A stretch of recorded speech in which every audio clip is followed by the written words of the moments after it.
good afternoon, my friends. Right, so today we will have a very basic topic, which is human resource basics. So thank you for attending this this session with me. For your concern, it will be another recording for my assessment for HRD accreditation, right?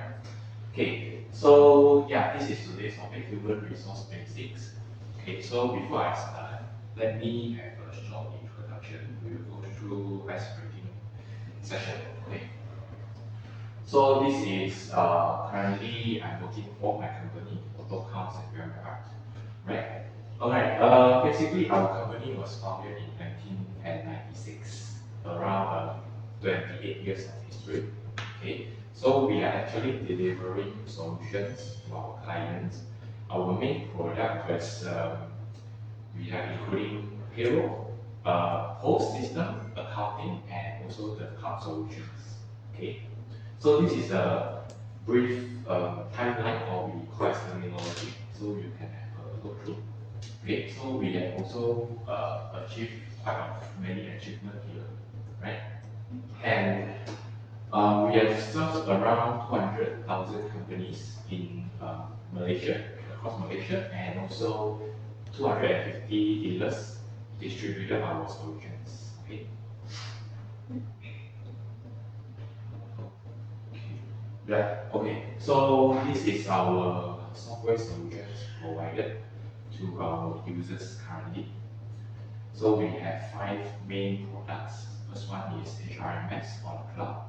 Second one is post point of sales, where normally we will use it to operate retail management and F&Bs. Okay.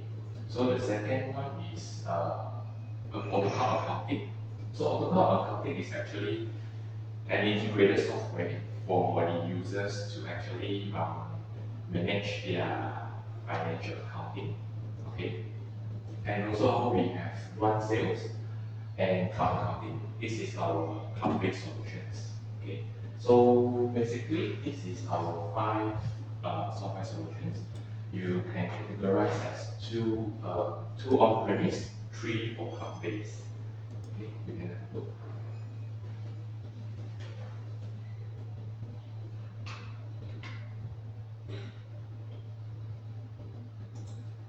Alright, so today's main topic is actually HRMS, one of our cloud solution. Yeah, this is a brief introduction to our software. So actually, this is one of the popular HRMS being used in Malaysia. Okay, so up to July 2024, we have served 20,000 companies around Malaysia, and we have served nearly 450,000 of the employees, right? Okay, so let's talk something about me. Right. Yeah. So my name is Wong. So today, I am 26 years old, and this was my profile here. Okay, so I actually obtained my degree at University of Raman, major in business IT. Okay, and this is my experience in my current job, Auto Counts and Remember. But previously, I worked as a software support before I rotate to my current role. Okay, so previously I was doing accounting support executive at the accounting support department, right? And I am a certified HRD Corp trainer, and as for your understanding, because certified HRD Corp TTT trainer might need to undergo some assessment. So this is one of the assessment where we need to put it in recording and submit for the assessment in order for me to become an accredited trainer. Okay, right. So before we proceed, let's talk about yourself, right? So you can just briefly introduce yourself for our icebreaking session. And so anyone want to start first? I'll start. Yeah. My name is Yasmin. Yasmin. I'm from. You from is like company or? Oh, okay. You are from, I mean, you are staying local Okay. or based on Okay. the My name is Yasmin. I'm from Damansara. Damansara. And then my current job is digital learning executive. Okay. So yeah, I have almost 6 years of work experience. I see. Yes. Okay, 6 years. That is all. Okay. So this is your second job? Second job. Second Yes. job, I see. So any other fun facts you would like to share with us? No, so far. Okay. Thank you. Alright, thank you, Yasmin. Yeah. Okay, my name is Wong. I'm from Perak. And now my current job at AutoCount as the payroll support executive. So my past work experience is also is the IT executive for the support. Okay. So That's all. So any other thing what you tend to have from this session? Just exposing and the Hi, my name is Ellie. I'm from Bangsa.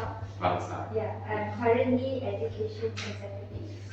Okay. Okay, and my previous work experience is I was a trainer in digital skills at NGO. Trainer for Digital skills, so basically what I teach is on digital things like computer, like basics on how to use a computer, how to surf the internet like that. okay. Yeah. So this is also your second job? My Oh, okay.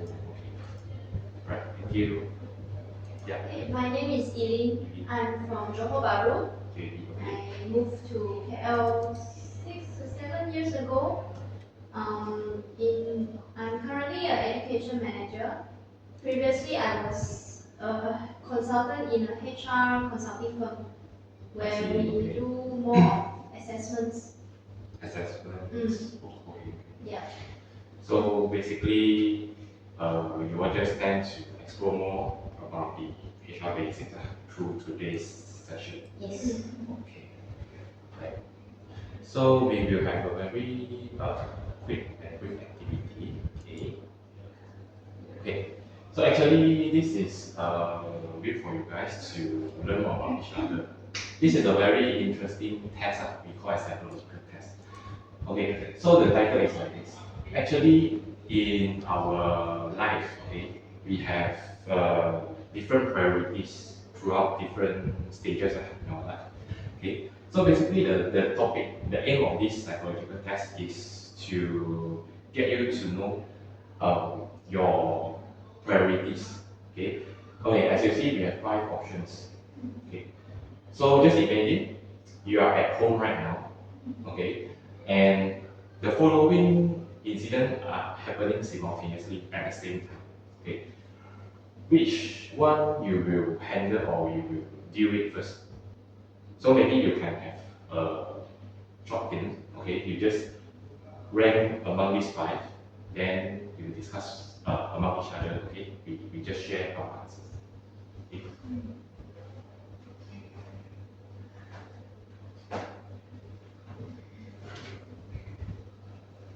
Okay, so basically the first one is the baby starts crying. And then at the same time, you need to go to washroom. Okay. Your phone and doorbell rings. Right? So the last one will be, oh, you notice the water tap is currently not switching off. It's blowing. Okay. So maybe you can have a ranking, and later you share that experience. Okay, I go first. You go first. I will go to the toilet first, and then while in the toilet, I'll turn off the water tap.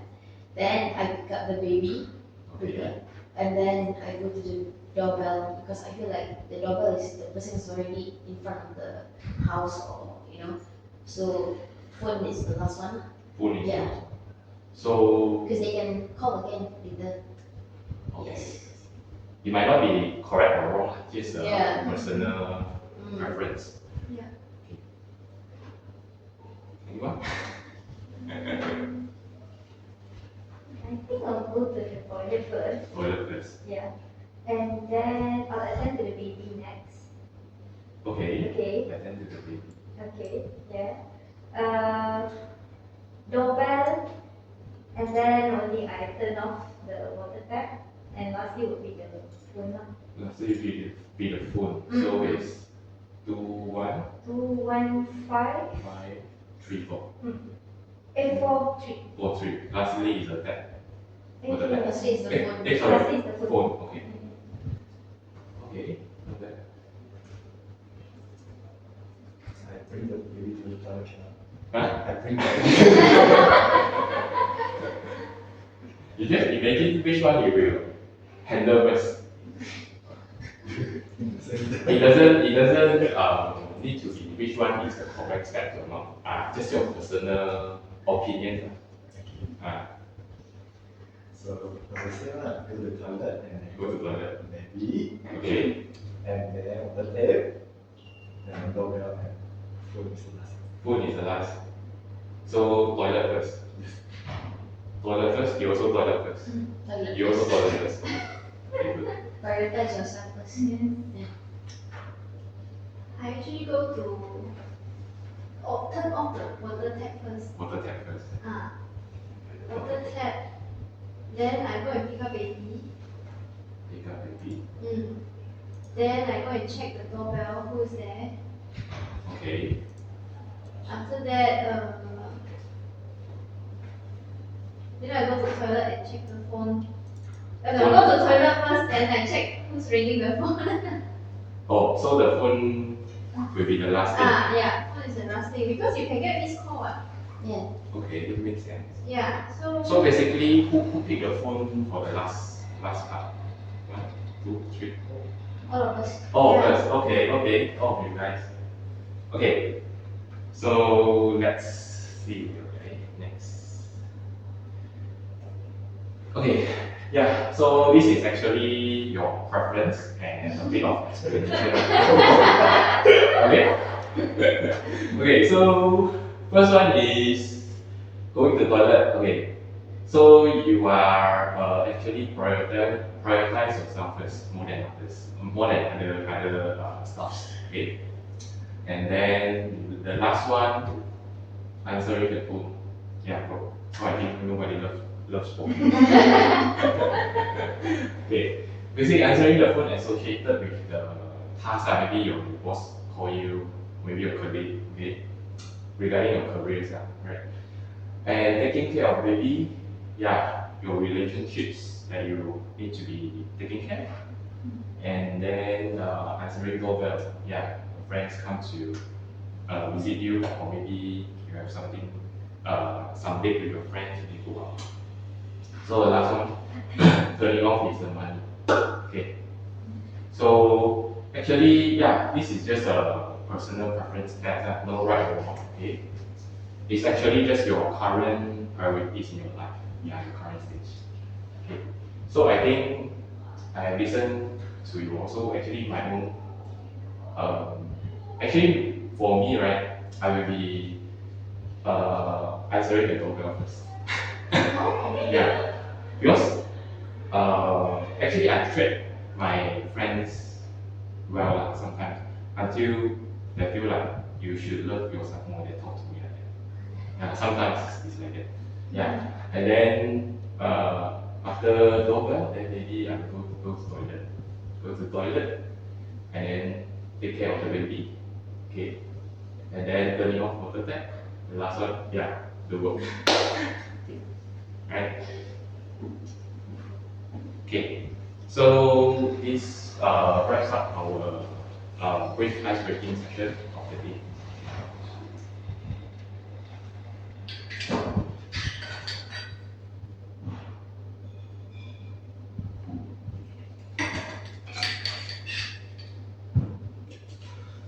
So let us have a brief view. So basically, this is the part of our request module. We will just go through for today's session. Okay. Introduction and icebreaking, payroll knowledge, working hours, contribution, your statutory, and then leave. And lastly, we will go through a bit of our system I mentioned earlier, the HRMS.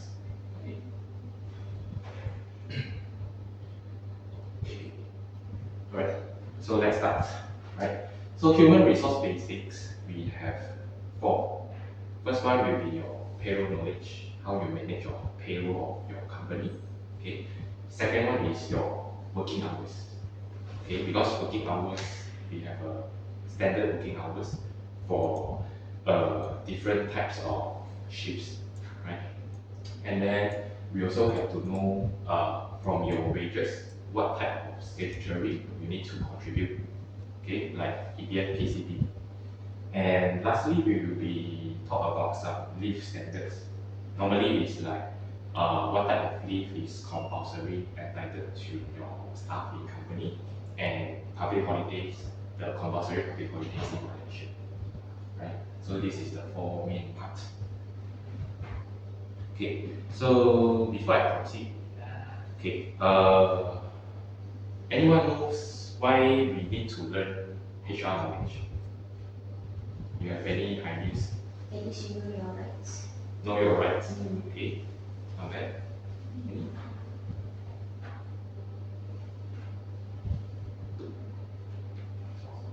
So the employees are being treated fair. Employees being treated fair means your staff have, I mean, they earn what they need to in their working environment. You have any ideas? Agree or yes? Agree means your rights. Know your rights. Know your rights. Okay, so let's see. Okay, so why we need to learn HR knowledge? Okay, the first one is will be more professional to maintain or to operate your company. Okay. Okay. The second one, we can manage our company staff and all those payroll more easily. Okay. Okay. The third one will be we will get to know the workflow, the process of the human resource in our company. Okay, because actually to grow our companies as well, the HR department actually plays a very essential role. Okay. Okay. Number 4 is we will get to know the illegal and the legal about human resource. Okay, we need to know what we do, which one is right, which one is wrong, so that we are compliant to the standard. Okay. Right. Okay. Actually, it is important to understand the legal and illegal because we have to avoid the conflicts because we have a set of labor law in Malaysia. So actually, every employer will have to avoid to conflict with what the law stated, right? And then, yeah, as Yasmin mentioned, we have to know our rights, either as employer or employee. Okay. Okay. So the last one will be growing your company and expand your company. Okay. So, anyone have any idea how does the HR or human resource contribute to our company growth? Hiring the right candidate. Hiring the right candidates for the job, right? First, okay, good. Oh, you have idea?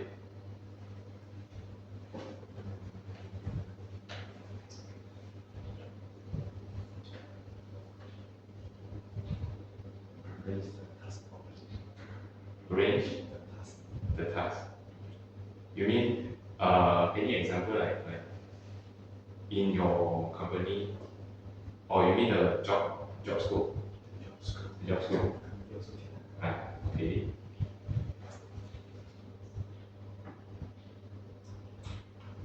Okay. So actually, HR does a very essential role. Okay. Actually, they can contribute to company growth by enhancing the employee skills and also satisfaction. Okay. It also can reduce the cost because, as Yasmin said, you hire the right person for the scope, for the job. Okay. So basically, for the future, maybe 3 to 5 years, the person you hire is is suitable for the job, so you don't have to search another candidate for the position. So definitely in the aspect view of the HR, it will help them to save the cost because each session to hiring the candidates actually it have many costs.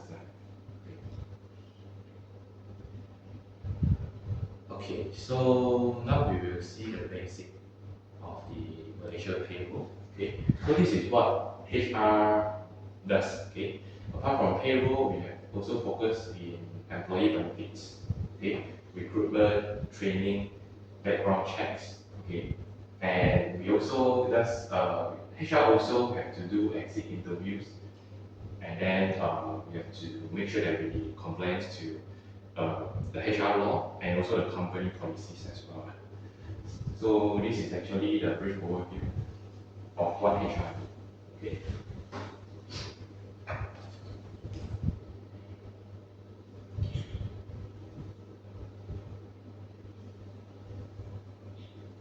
So this is today's first part. What does HR payroll do? So as we discussed just now, actually it covers 4 jobs here. Okay, maintenance. What we did is firstly when we hire staff, we have to maintain their profile, their salary, their claims, attendance. Okay, those are we call as a daily routine. Okay, so second one will be attendance, including their leave and everyday clock in, clock out status. Okay. The third one, the HR process our payroll. We as a staff, we receive the payroll from company, right? So it includes tax, EPF, SOCSOS, those contributions, and also your increment, your bonus as well. Okay. And the last part is respond. Okay, actually, respond we can say as HR works between intermediary between the boss and the staffs.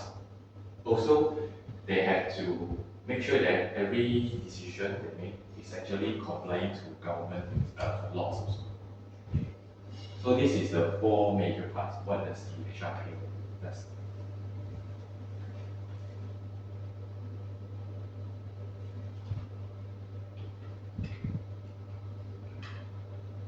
Okay. So first one we look to is the payment of our wages. Okay, so yeah, there's some sort of filling in the blanks. Okay. Alright, so basically, our wages period, if let's say it didn't mention in your service contract or your employment contract, so you have any idea about the wages period? How long is the period? 1 month. 1 month. Same. 1 month, right? Okay, so as usual, we work and one by one, and we will receive our wages 1 month. Okay. So after this, as a company point of view, so we have to pay our staff their salary. So after the wage period ends, there will have a certain duration. Okay, we cannot exceed the duration to pay our staff. Right? So actually, it's in a form of days. 7 days, 1 week. 1 week. Okay. Yeah. Right. Yes. So basically, the company or the HR of the company, you have to make sure that their staff receive the salary within the 7 days after their wage period ends. Right. Okay. Yeah. Correct. So it's 7 days. So apart from this, we will also have a look about the OT. So basically, this is our 3 OT types. We have working days OT. Normally, which means after your work hours, you extend. So we call it as working day overtime. Rest day overtime. Basically, rest day is like you working for 1 month. 1 week. You have 7 days, right? Normally, rest day will be either Saturday or Sunday. So when you come to work for rest day, it will be calculated for another OT rate. Yeah, the second type is rest day OT. And the last one, the third is public holiday OT. So public holiday OT, as the word is, you come to work like maybe Christmas or maybe other states holidays, public holidays, okay?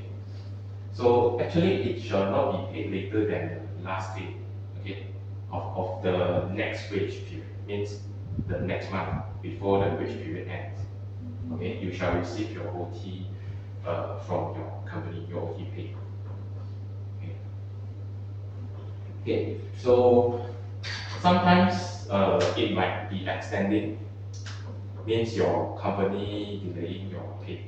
Okay. Okay, they have to actually they have to give a notice if they're extending your pay.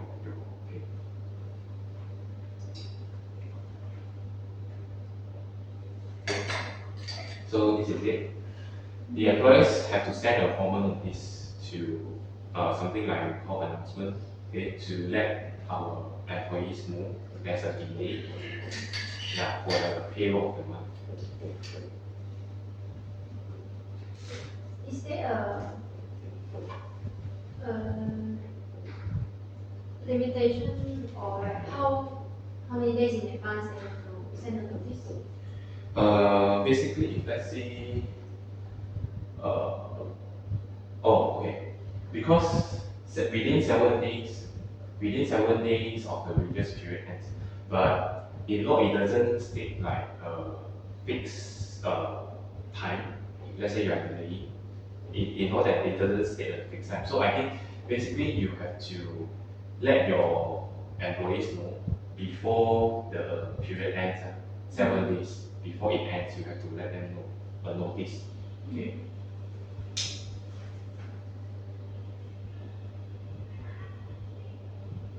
Okay. So we go to the second part of the wages. Okay. Correct. So anyone have idea our current minimum wages up to today? 1.5. 1.5. Yes. 1.5. Okay.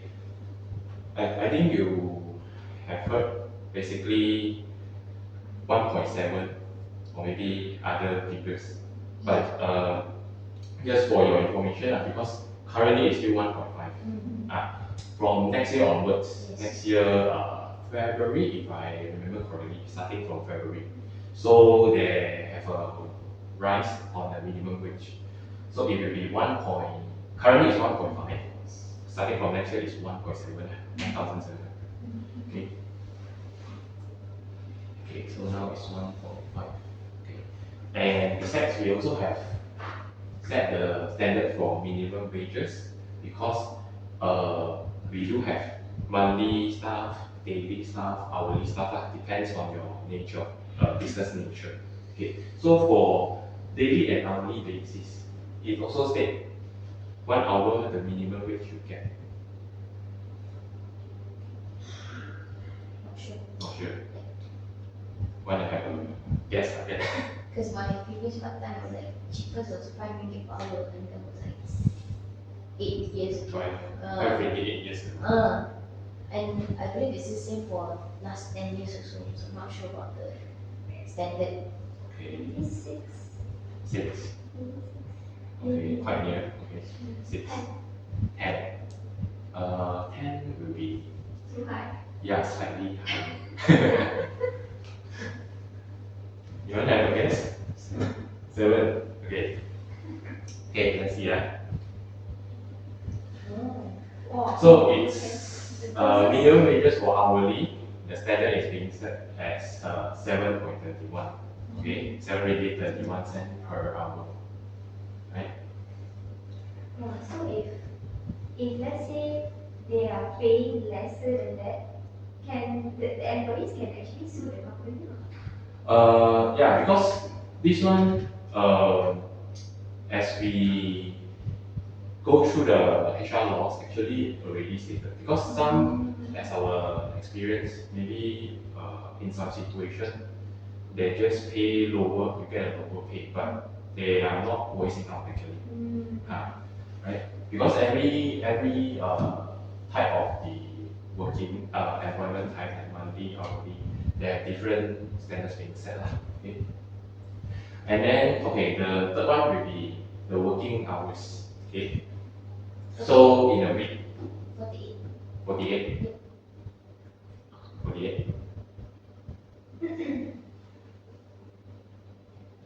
Oh, Okay, so quite near, okay, 48 quite near. Actually, we shall not work more than 45 hours in a week at 7 days. So it depends how you can manipulate the time, because some staff maybe they are working on roster shift, or maybe they are working different. Some they work maybe Monday to Saturday, some they work maybe Monday to Friday. As long as it doesn't exceed 45 hours in a week. Okay. So I think this one you guys is quite familiar. Not more than how many hours in a day?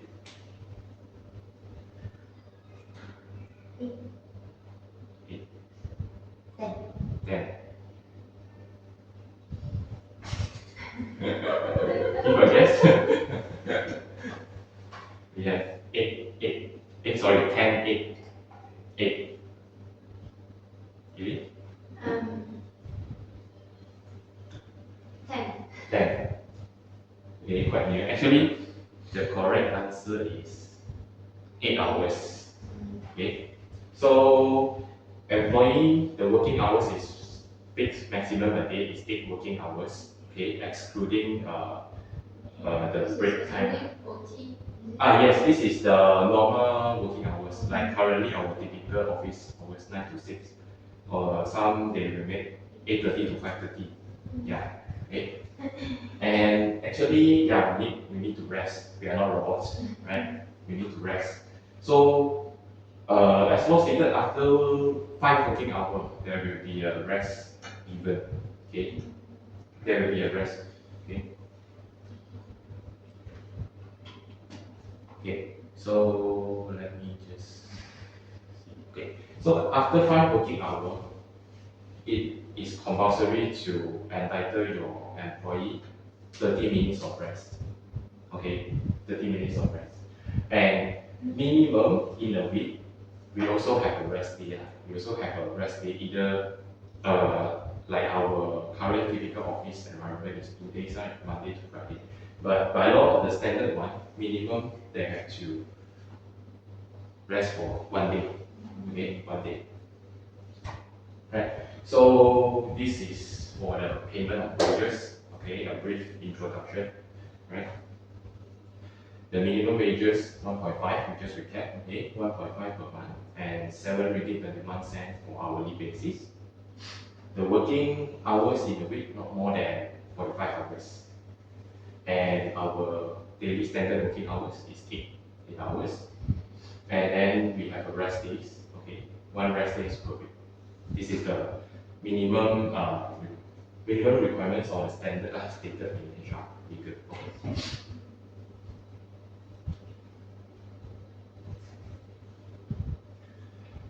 Okay, so this is just a table, okay, we get from the source here, minimum wages, okay. Right. It's just a summary of what we have discussed just now, okay, just to share with you all. So this is the hourly rate, 7 ringgit, monthly 1.5, and the middle one, it depends on how many days you work in a week. So that one is actually harian, the daily basis. If we have 4, 5, 6, because the maximum will be 6 only, because minimum we have to get 1 day for rest. Okay. So this is the rate here, 86, 69, and 57. Right?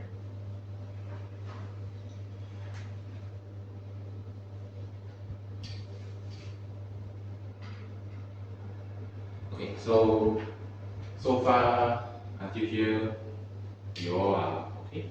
Yes.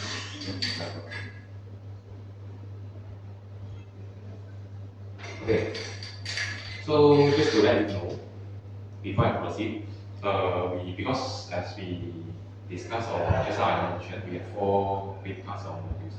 So every module, after the ending, we will have a small quizzes, okay, just to let you all recap what we have shared and we discussed here. Okay.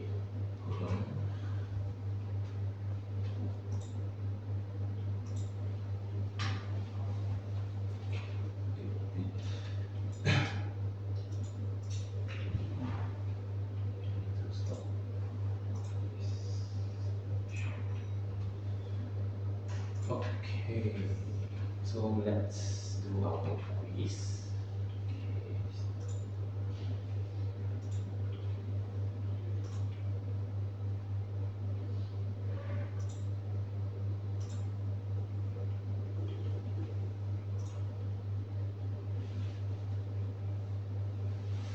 Okay, so you can take out your phone and you can join either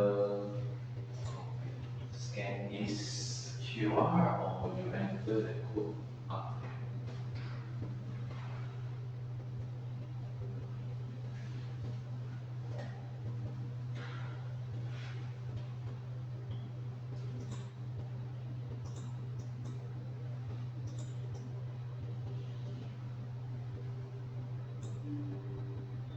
Okay, can we join?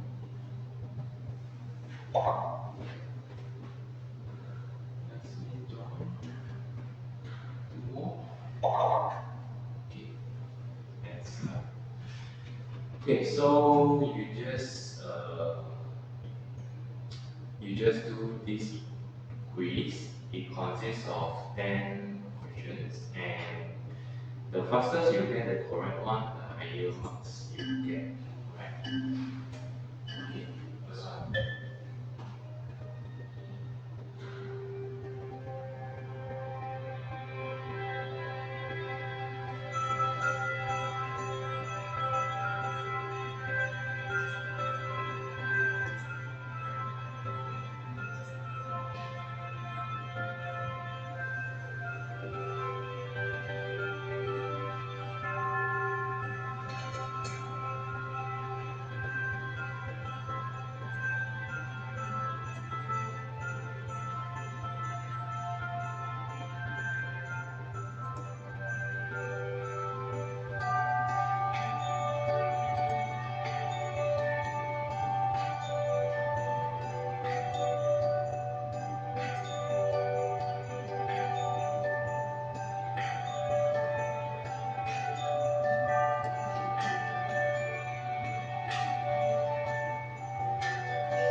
Okay, doing good, right? 7 in a row. Elite and strong.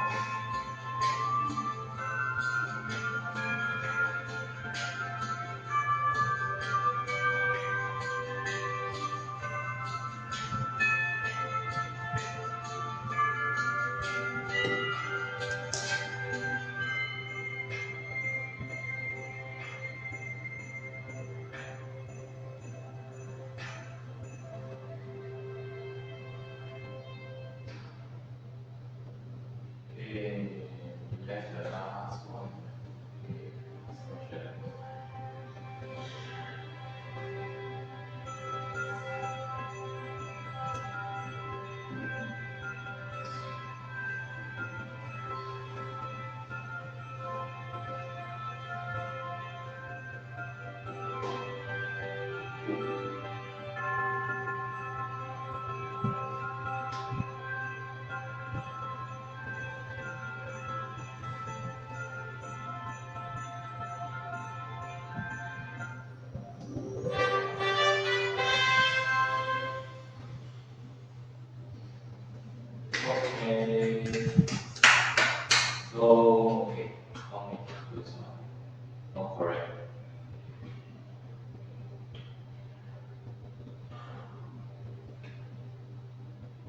Okay, so congrats. Okay, so this is just for the first part.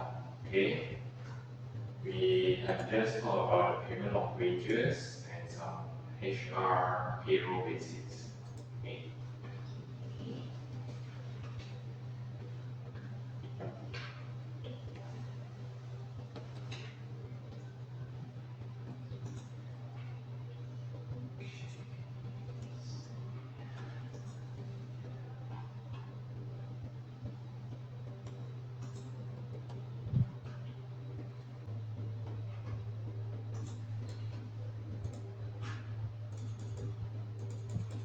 Okay, so we will enter the second part of this session.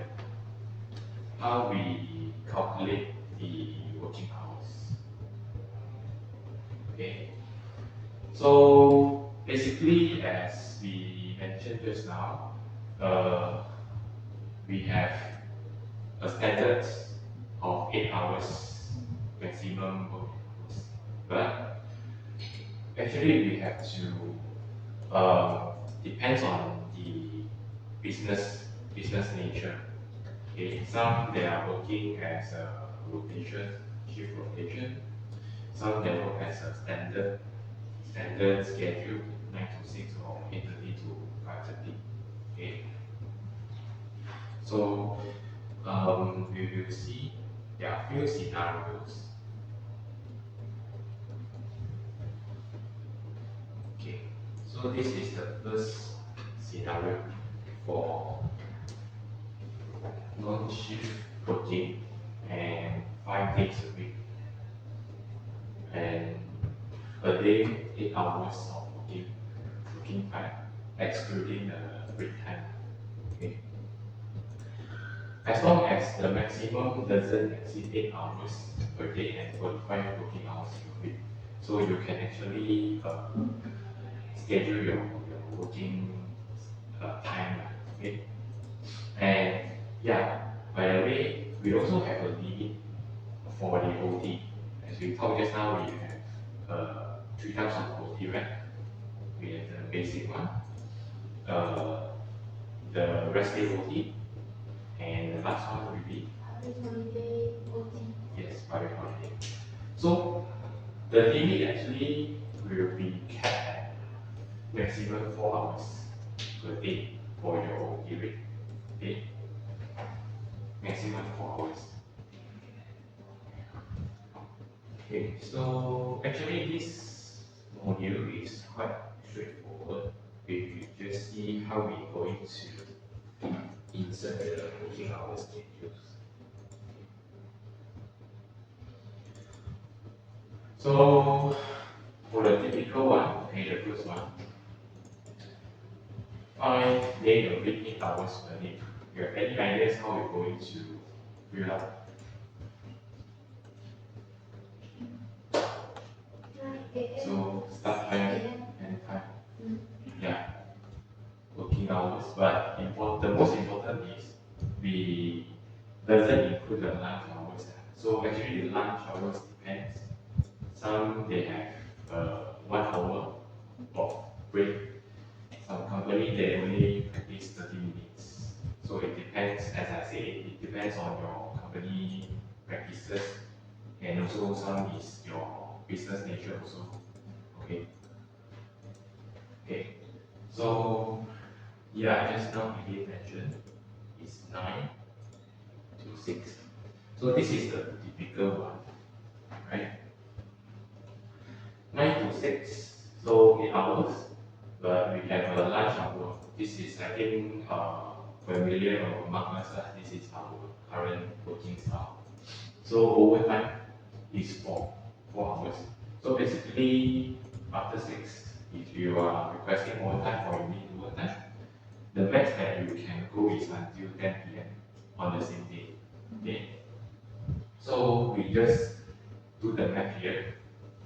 8 hours per day. So basically, after we add on 5 days, Monday to Friday, it will still be 40 hours without exceeding the standard 45 working. Right? So this is the first type of scenario, which is also familiar among us, right?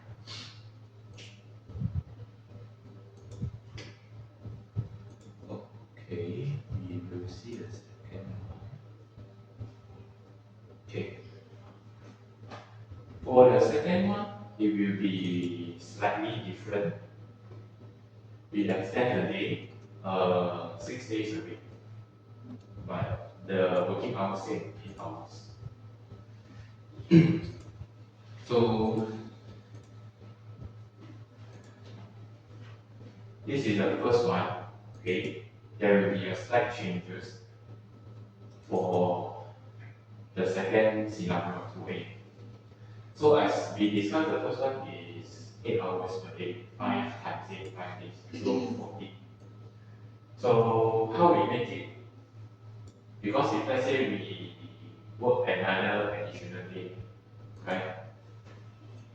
So for Saturday, normally we can adjust the time a bit.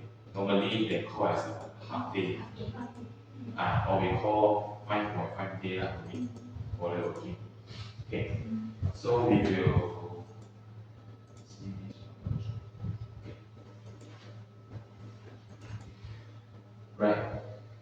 So like this, you can see the Saturday 9 to 2. 9 to 2 you will get 5 hours. Okay. 5 hours. Even you get 5 hours plus the previous one 40 hours. You will still get 45 hours hitting the ceiling. Just hit the maximum. Okay.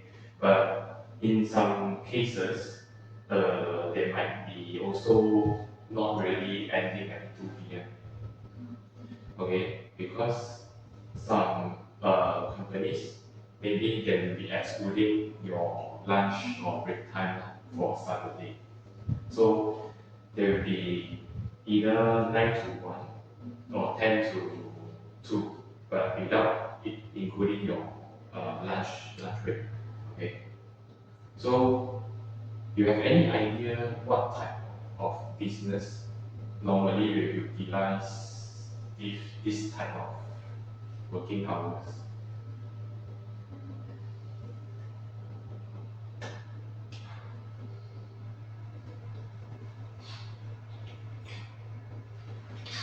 Manufacturing. Manufacturing? Okay. F&B? Want to add on? Agree? Okay. Okay. So basically, some business nature that requires much more manpower, or they will need continuous operation hours, like maybe some um, McDonald's or KFC's, those requires F&B's, food and beverage, or maybe some business that operate 24 hours. They operate whole day, but to make sure that always there will be a staff attending to their customers. So they will have a slightly different shift for their staff. Okay. So we have F&B's, retails, okay, and some like just now you mentioned manufacturing. Okay. So this is all the business that normally will utilize these shifts.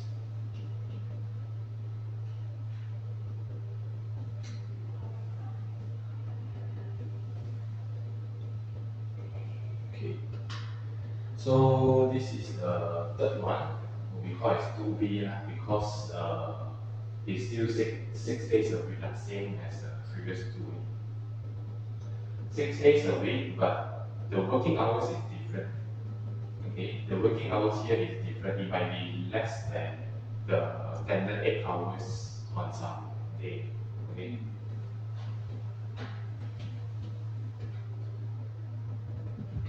Okay. So for this one, we will see compare with the previous that we discussed.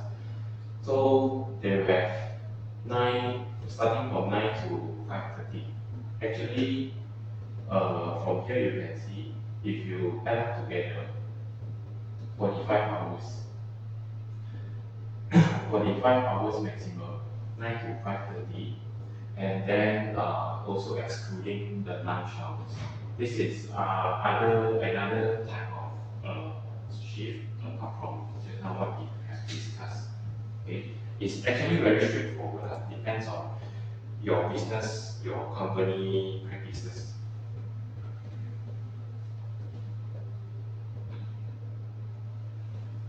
Okay. Okay, so instead of 8 hours, we slightly manipulate with 9 to 5:30. So we will get 7.5. Okay. Excluding lunch. Excluding lunch. So when you add up all together, 7.5 you times 6. So you will not hit 45. Okay. Actually, this total is just for you to refer us, and as long as how you play the timing, as long as it doesn't exceed 45 hours. Okay, the standard rate.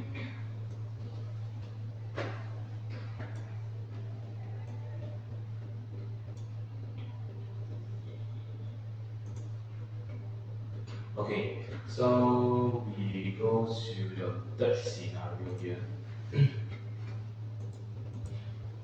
Okay, the third scenario, we have different days and different working hours.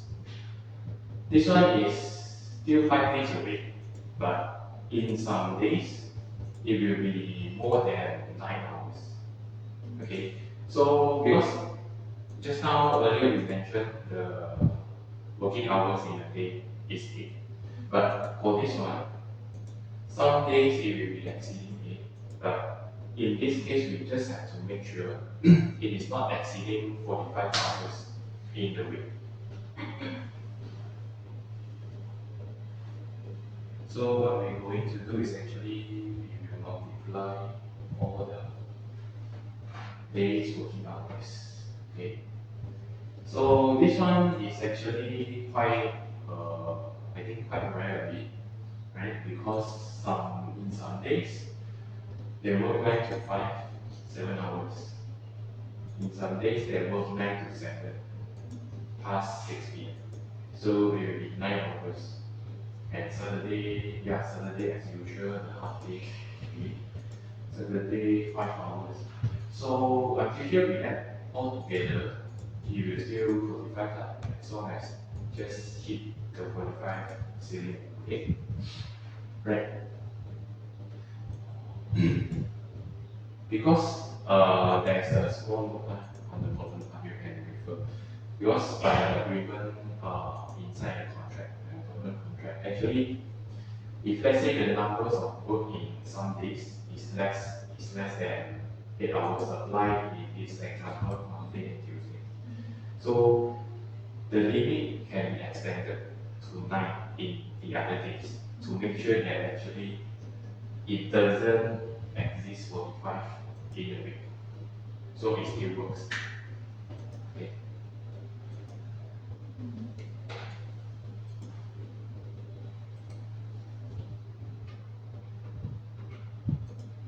Okay, so we are going to the last scenario. Okay. So this last scenario is for the roster shift. Roster shift means you have to actually fix your schedule normally a month before, right? You have to figure out like Monday you work how many days. First week, what days you work, second week, what days you work. Okay. So same thing, yes, multiply. But this one a bit more different because some employees that engage in shift work, like maybe we can say, as an example, maybe the front desk of hotel receptionist, because you definitely need a person in charge, right, all the time. Okay, so they might be required to work more than 8 hours. So we call as a shift roster shift. So for this shift, you can see this is just an example for you to refer. You can see week number 1, number 2, number 3. So these 3 weeks, okay, it's up to you how you going to actually plan the schedule. Okay, you can see 12 hours for Monday to Friday for first week and second week. So this both week we add together, we will get total 120 hours. So the week number 3, we will get 12, and then the second day is 3. Why we need to do so? Because as we mentioned earlier, our working hours per week, okay, we have to make sure that it doesn't exceed, correct? So we just do the calculation and we will see. So 3 weeks of the working schedule, and we add up together 135 hours for the 3 weeks. So we will get here the average working hours per week. It will still cap at 45. Okay. Yeah. So as long as it doesn't exceed the 45 hours, you can actually manipulate yourself. You can play around the schedule. Even here we have 5 rest days. 5 rest days. So you can move some here also. No problem. Okay, so these are the 4 types of different scenarios that applies in different sectors, or we call it different business natures in Malaysia. Okay, so after this, because we call working hours. So as we mentioned earlier, we have working hours, but we will also have OT. Yeah. Okay. So the next is regarding the overtime rate.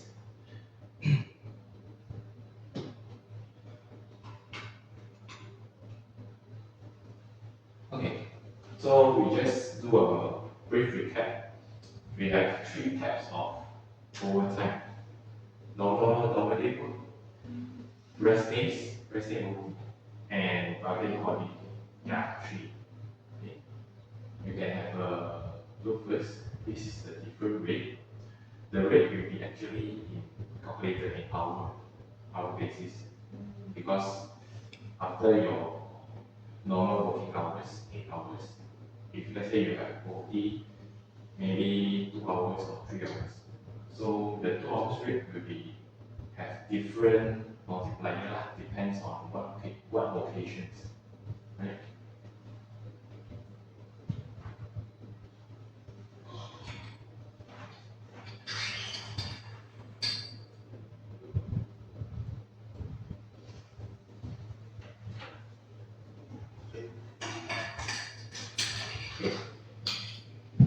Let's continue.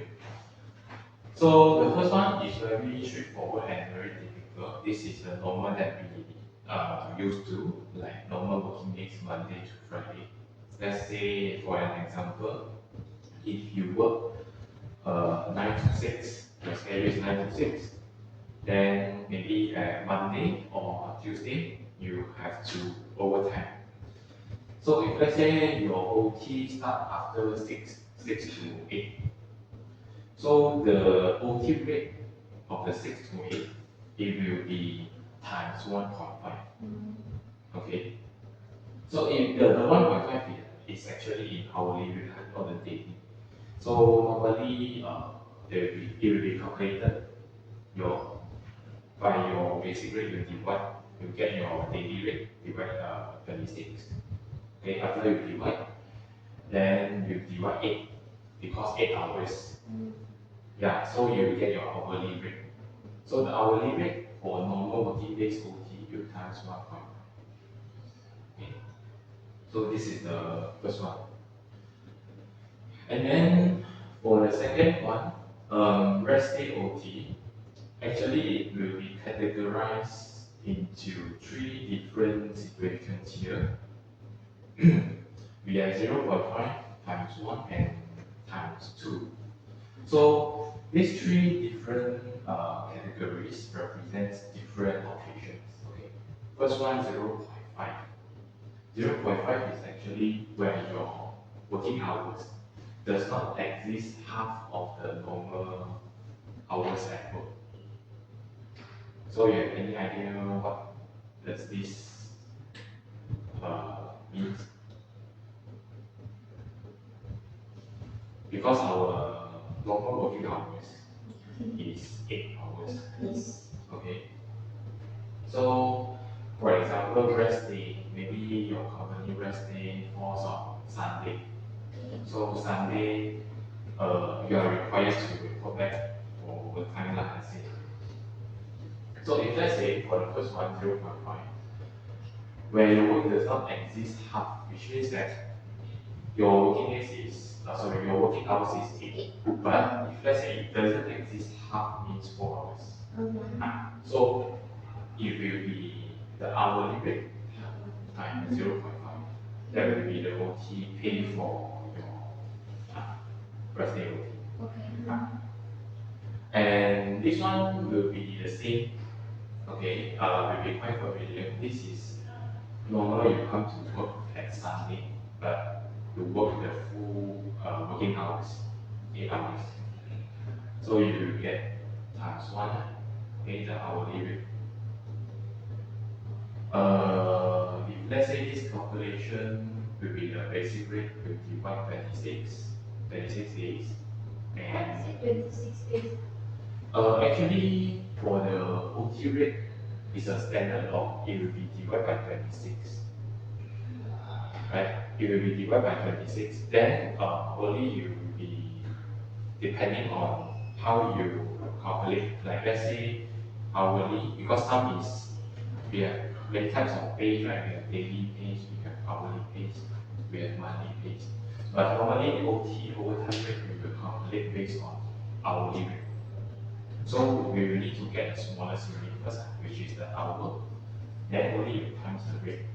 Then you will get your OT pay. Okay. So the third one, the rest day working is more than your normal. Means that, example, Saturday you come to work. Instead of 9 to 6, maybe you work 9 to 8 or 9 to 10. Okay. So the entire working hour, let's say 9 to 8 lah, 2 more hours will be 10 hours. So it will be multiplied times 2. Times 2. This will be your OT pay of the day. Okay. So until here, okay, we cover the basic working days and rest days.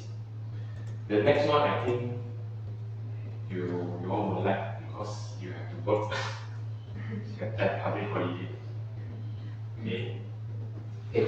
So public holiday also be distributed into 2 categories. Okay. For the normal working hours, as we mentioned earlier, just times 2. And if excess more than 8 hours, so the entire working duration, your rate will be times 3 for your overtime rate. Okay. So basically, this sums up all the standard overtime rate in Malaysia's HR. Okay. So actually, if you work 1 or 2 hours on the rest day, it's not very worth. You will force, yeah. You only instead 8.5 rates. 0.5. So if let's say, Get less than what your normal is. but still you get additional pay because the Yeah, the standard you only get your working day wages. So normally people come to work rest days, they will work maybe 9 to 2, at least exceed the normal, half of the normal working hour. The example. Okay.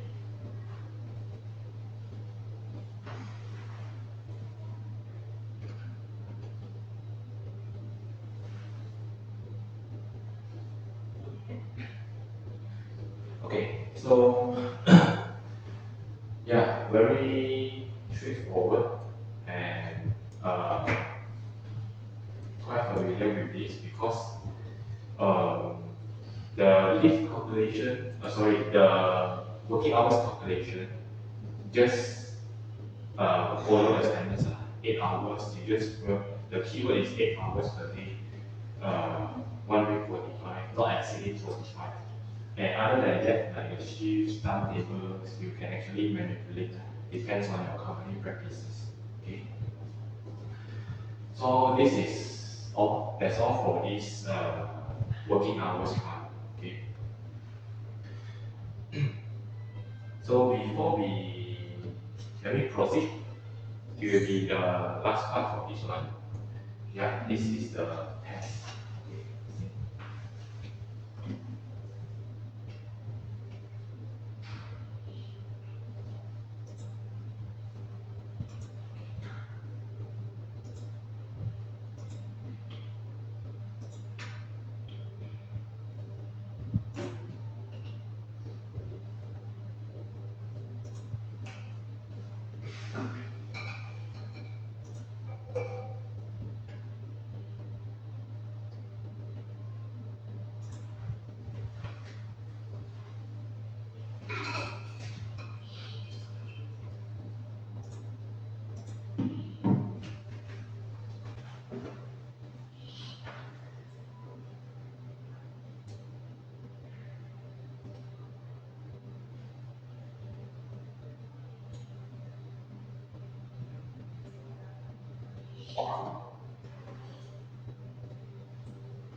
Oh, okay. So that's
okay. Congrats.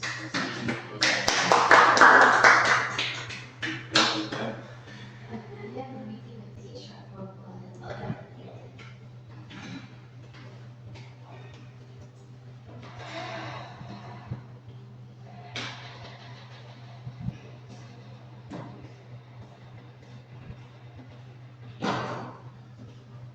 Okay, so that's all for the first two parts. Okay, the first half of the session. So we just recap. The first part we have covered the payroll basics. Okay, what HR doing in our company. Why we need to know more about HR knowledge. So the second one, we learn about the working hours for different business natures, different company practices. Okay. So I think you guys have a picture about this based on the text, right? Okay, we have a short break session. Okay, I think we come back around now it's 3:37. We come back 3:35. Okay.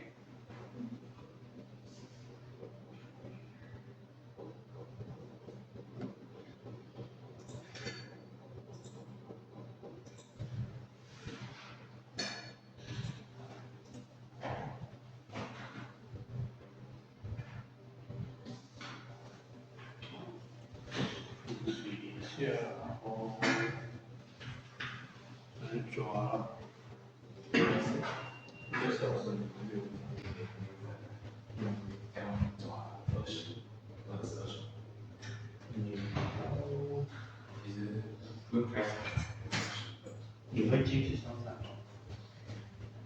你还没有啊？如果你继续上的话，应该够。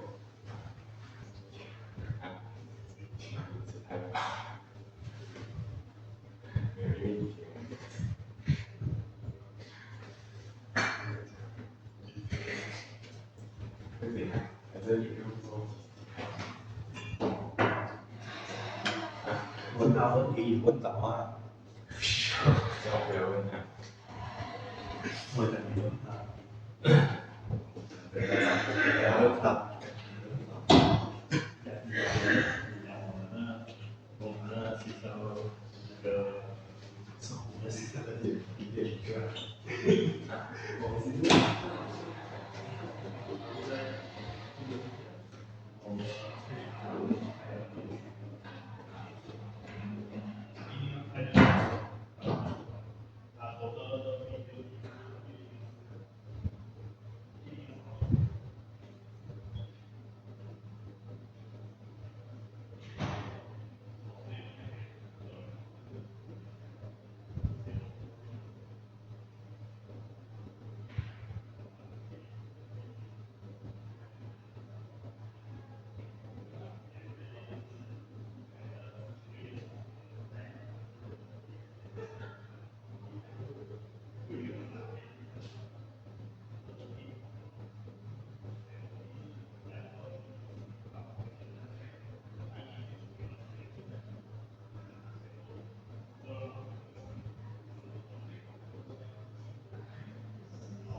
今天跨话明天就会出来呗。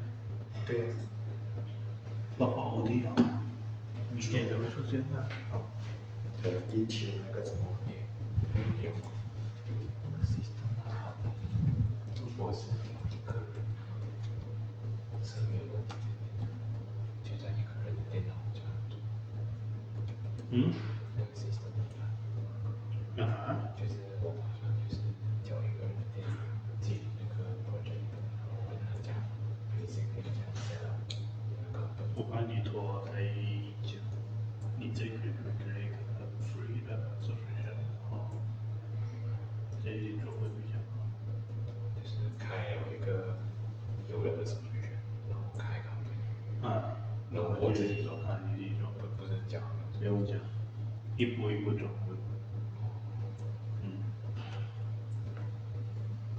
对呀，差不多吧。23，刚刚是多少啊？06。现在23了。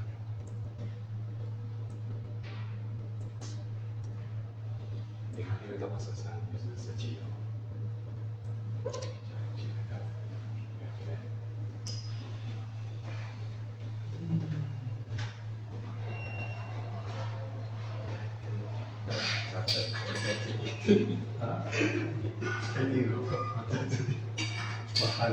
我看你会到老很多，我看他会到老很多。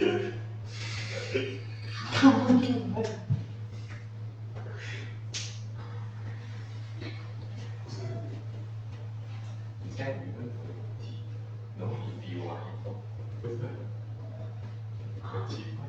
没有好问题，他不要讲太多，就卡住了。如果他问的问题，他说不过了。不用问，你先问他，这样我懂你讲谁。这样说。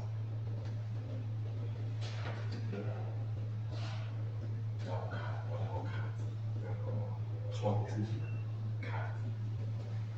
还有一个类似于打的意思。就是然后你要后就是休息掉。之外，我讲这边遇到问题不然后以后就是休息掉，休息15分钟。哦，因为我刚才讲I get back to you personally after this。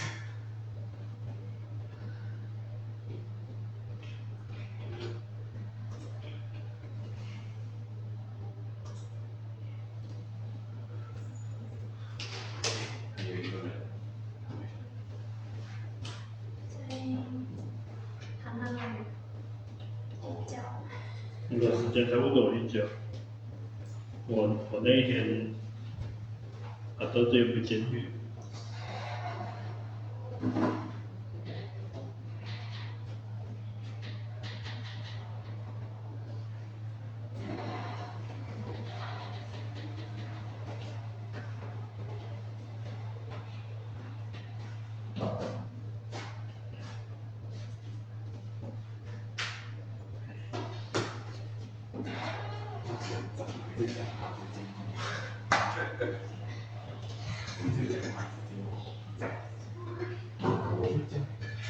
我去那个群里面都是这样子。Okay, so welcome back. Okay. For the second half of the session today, we will proceed two parts.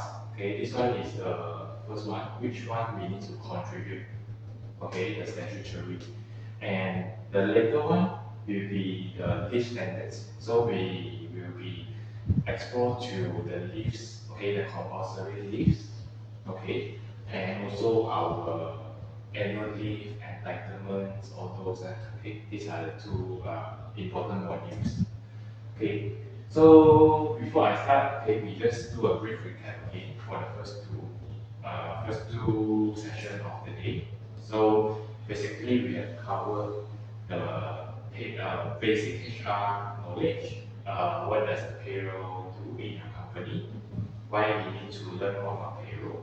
Okay, and then the second part we actually covered how we actually schedule the working hours based on different company policies, practices. and also based on different business natures. Okay. Okay. So let's dive in the third one. Which one is to contribute? Right.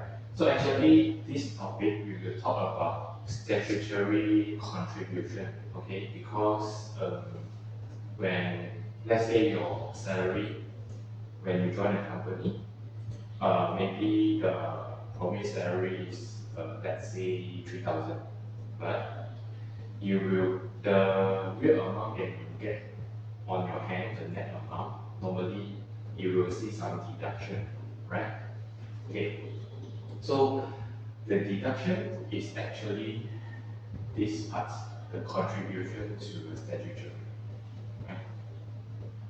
Okay, so before I proceed, do you have any idea what type of statutory we need to contribute monthly, like from our salary?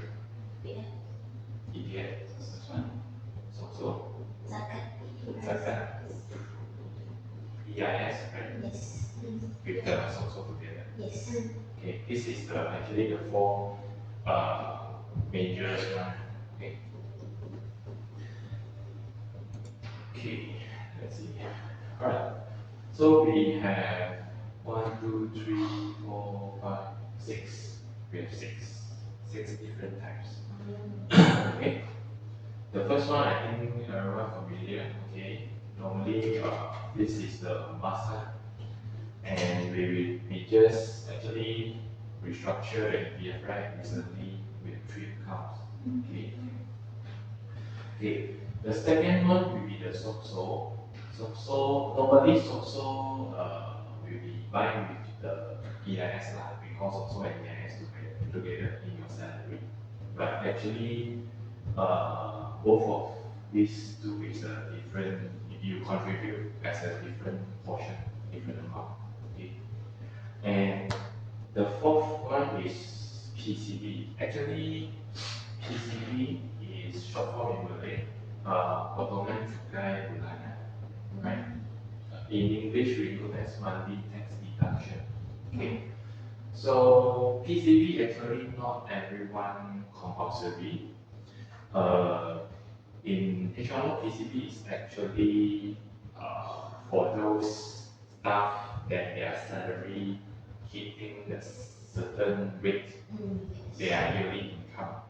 Yeah. So actually it involves some calculations and behind to determine your yearly income and remuneration. Okay. Right. So the last part, not really, some of us might not really familiar with it, okay, but some of us, yes, like as we mentioned, the Zakat, Tabung Haji, and the ASN, okay. But this one, HRD, this is either 1% or 0.5%, okay. Do you have any idea this 1% or 0.5% stands for? No. No. Is it from company or is it from salary? Okay.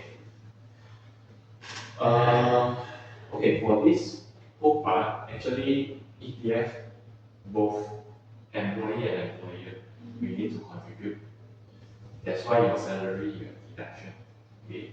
Same as so EIS and PCB also you have deductions. But for HRDF it's a bit different. HRDF is actually we known as Human Resource Development Fund, but currently it's changed out HRD Corp, the new name. Okay. So HRDF is actually contributed by your employer. So from this 1% or 0.5%, how we differentiate this? It's actually based on one thing. Your company, Company size. yes. Okay. So actually the percentage, the rate depends on your company size. How many headcounts? Yeah, your staff, how many persons?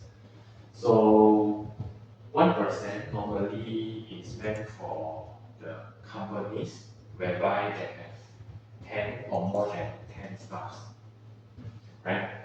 Let's say 10 staff, we do an example, 10 staff. So every month, the employer or your company, actually, they have to pay 1%. This, where we get this portion? 1% from the staff's salary. So the first one is 1%. Or we have another option, 0.5. Okay. So 0.5 is actually a bit different. Actually, as we mentioned just now, either you have 10 or more than 10 staffs.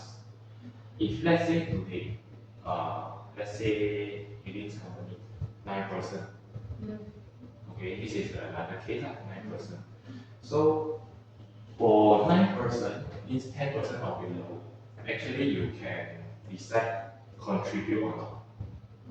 Okay, if let's say you decide to contribute for an HRD, then your rate will not be 1%. Okay, your rate will be 0.5% each income instead of 1%. But it is an optional, depends on you want to contribute or not. Okay. So, but for the HRDF fund, actually, some might not know what is this for, right?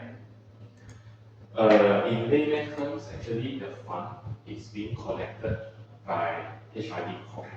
Okay, so what does the fund do? You have any ideas? The fund that being collected. Okay, skill development. Anything? Agree? Training, right? Okay, so both correct. Okay, actually, the portion collected by the HRDF, your company can utilize it. You can participate or you register for those training sessions, courses. Okay, so from there you can utilize the fund that you have been paid. You can claim the fund and you can send your staff, your employees to the courses. So this is also benefits to your company as you can upskill your staff. Okay. Okay. So yeah, basically these six type of statutory contribution we have in Malaysia.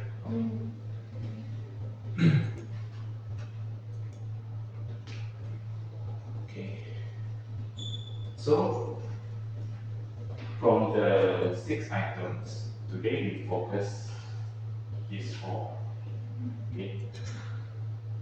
So we have EPF, so plus EIS, HRDF, and PCB, the main 4.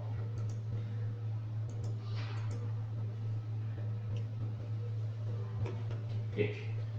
So the first one is EPF.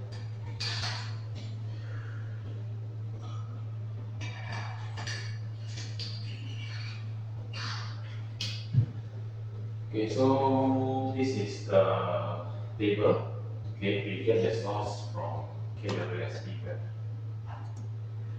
So from here we can see that actually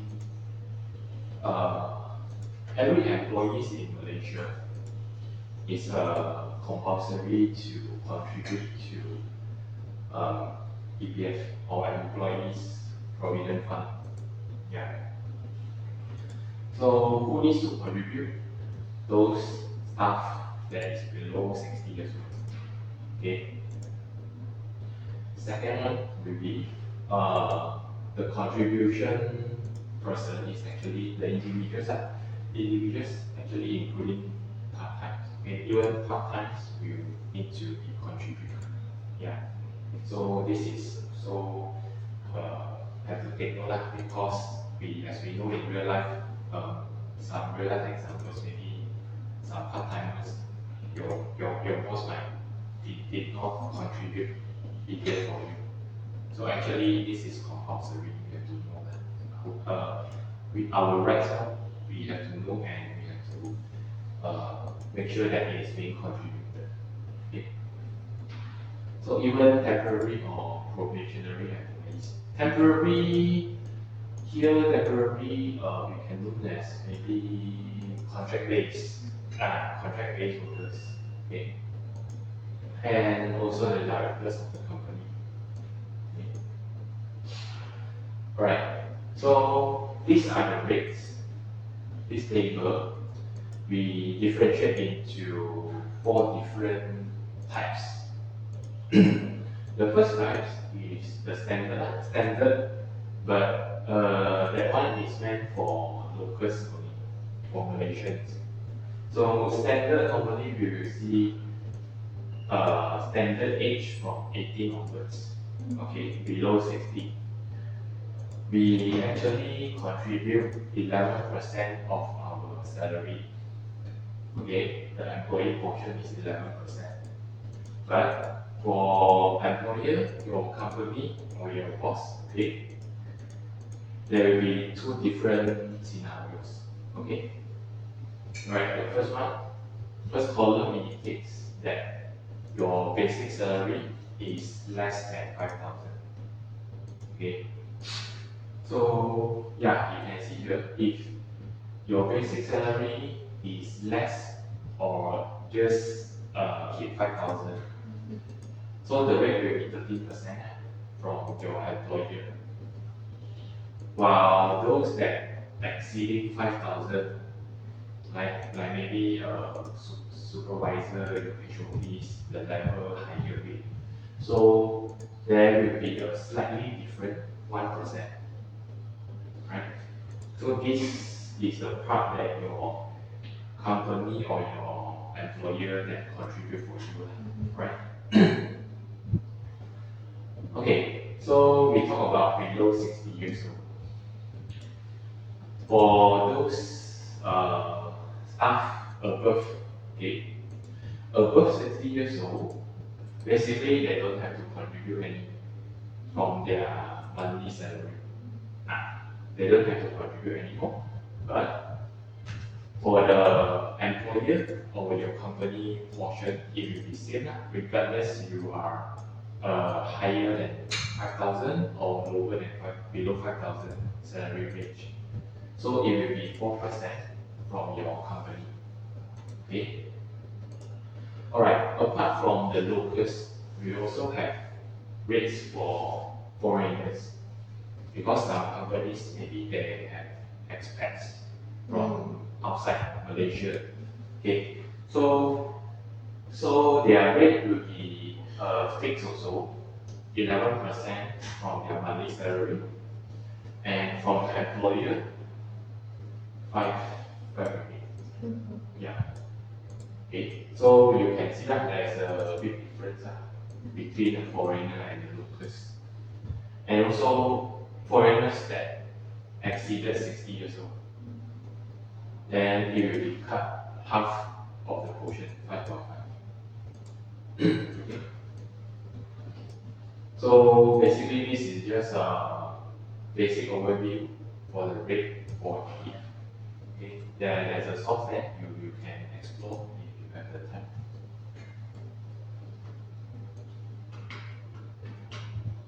Okay. By the way, because we mentioned few different types of employees, but there is one type of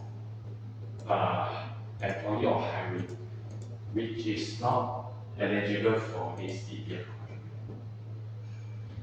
You want to have a guess?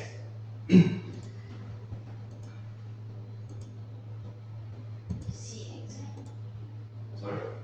executives. Executive. CEOs.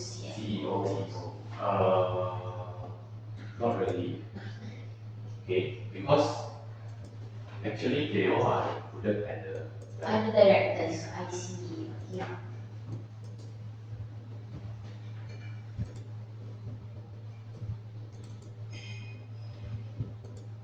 So actually we have director part, part-timers, temporary or probationary workers. Temporary even as a contract based.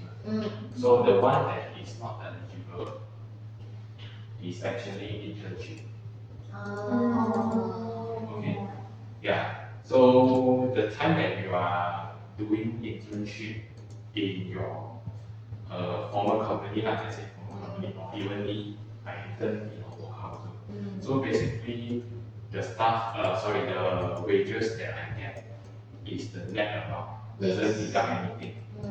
Yeah. So yeah, apart from this, the internship is the only one that excluding from contribution to the ETF.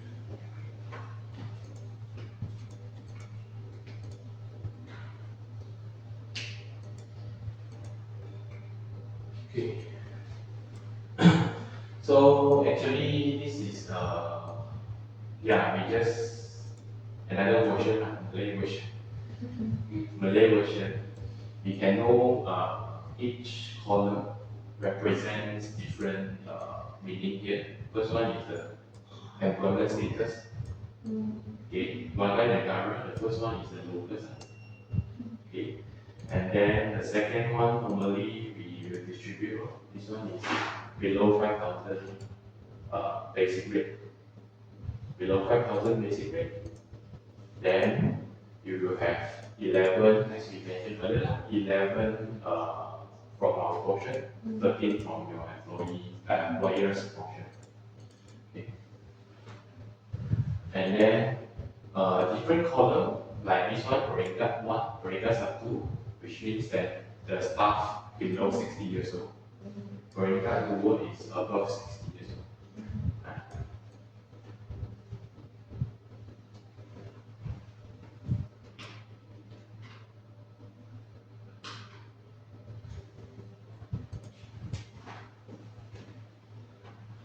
And notice the last row, bukan makan negara, the foreigners. So the foreigners normally is 11% from them, 5 ringgit. Okay, just 5 ringgit from your boss or your employees.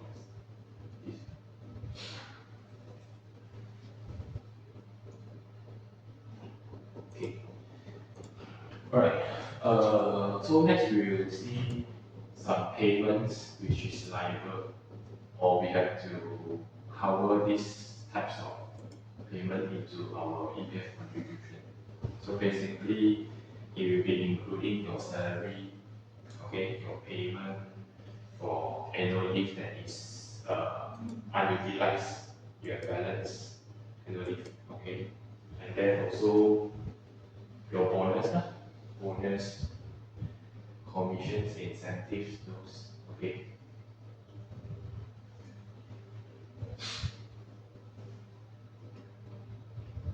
So this is very straightforward, just for your information.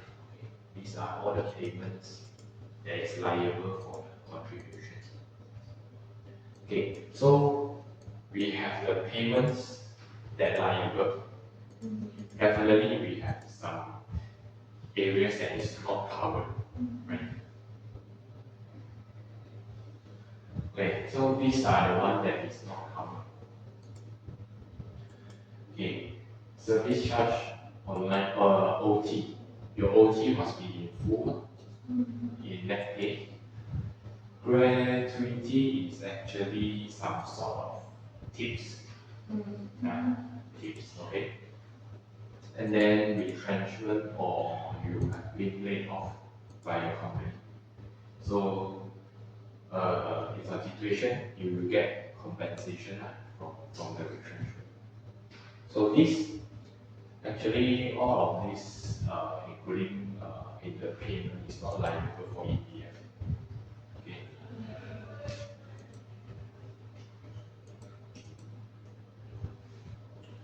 Alright, so that's all for EPF for the statutory contribution. Okay. Okay, so the next part we will look about is so, okay. Actually, SOCSO is different. SOCSO provide these two schemes. The first scheme is normally the protection from the employees if they have some injuries, okay, or occupational disease, or somehow they have accident in their working environment. Okay, so they will be covered by SOCSO and they will get compensation. Okay.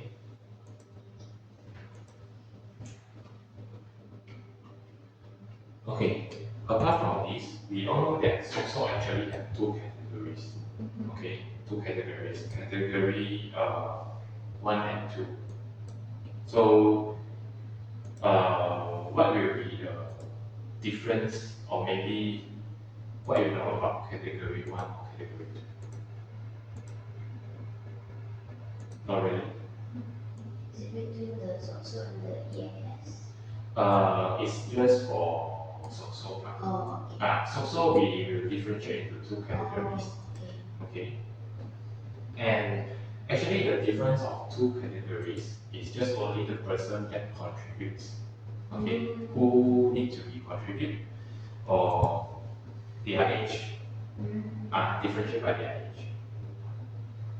Okay, so we have first category. Okay, first category is actually the employees below 60.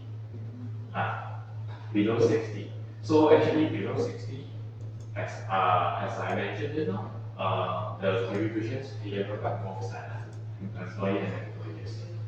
Okay, so this is the rate, 1.75% and 0.5 from our monthly wage. 0.5. Okay. And actually this one includes the latest updates. Is actually first category, including locals and foreigners. Because previously, foreigners is actually categorized under the second category. But the latest update, if you are less than 60 years, it doesn't mind that you are locals or foreigners. So it will be categorized in the same first categories. Okay.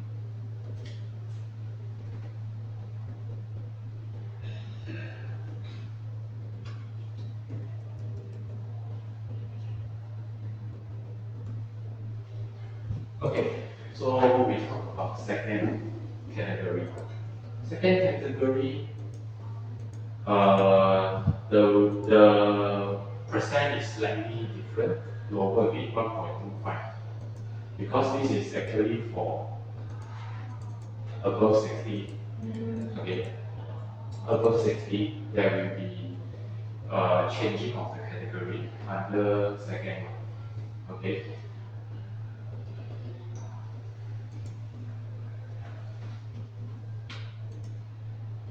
So actually, all of the statutory contribution, more or less, we will cover the same. We will firstly mention difference of age, categorized by their age, and then the second one we will see payments liable for the SOCSO contribution and other statutory. So basically more or less the same. Okay, but this one you will notice one different. OT. OT is liable, but the previous EPF OT is not covered.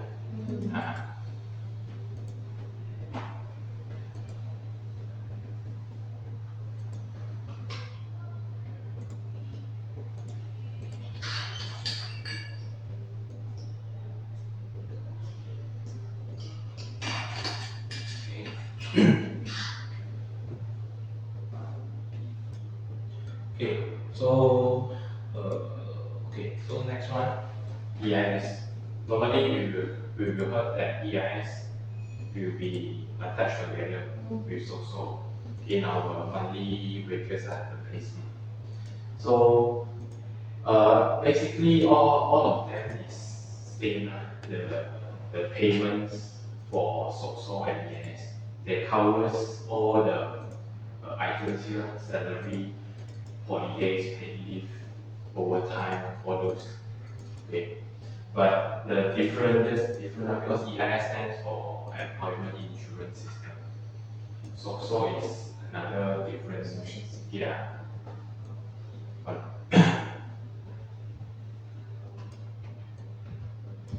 so basically, from here, employees will see their enhanced protection, okay, under both SOXO and EIS, right?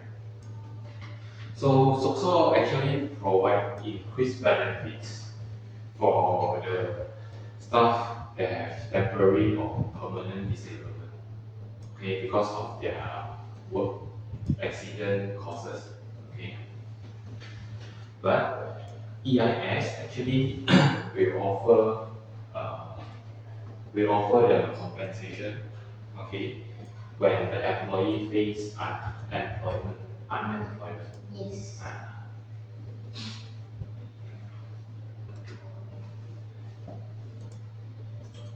Okay, so next one, PCB. Okay, PCB, you guys know PCB is potongan cukai bulanan, means we pre-deduct first from your monthly salary. So normally, I think you are familiar, right? Every year, around March, Yes. you have to report your yearly income and the tax. So actually, the PCB helps you to pre-deduct first. If let's say next year, March, when you get your the form we call EA form, yeah. So if let's say you have to pay based on your yearly income, okay, the rate, all the rate calculated, you have to pay maybe 1,000, right? Because you have PCB, there will be pre-deduct your monthly wages previous year. So from there, it will be covered your payment, your tax payment. If let's say the deduction is somehow higher than the tax that you have to pay, so you can claim back from LHDN. Yeah. So this is how PCB works. Okay, very straightforward. We will see what type of remuneration that is subject to deduction. Okay. So from here we can see our salary, the OT, and also your bonus incentives. So these are the listing that is subjected to PCB deduction. Okay, meanwhile the one that is not subjected, okay, your zakat. If let's say you contribute to zakat, then already deduction, so we don't have to contribute the PCB.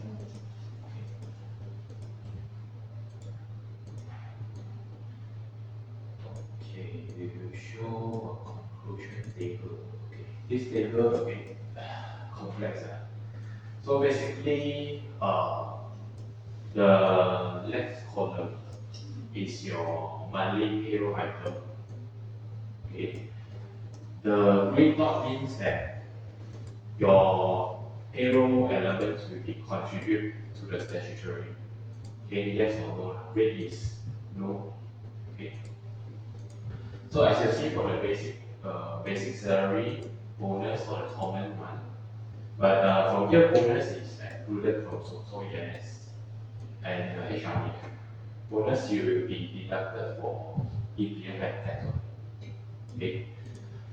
And for those allowance, okay, number 10 until number 18, okay, we assume that there is a monthly fixed allowance. Okay, whatever, I mean, if you get fixed amount every month, and some allowance like attendance, shift or meal allowance. Okay, that one is slightly different based on your attendance. Okay, because there are some exemptions also, like petrol or traveling. If let's say petrol you will petrol or traveling allowance, you have to contribute for petrol allowance to EPF. Okay, actually it depends on how you interpret that, because if you are having travel, then you don't have to contribute.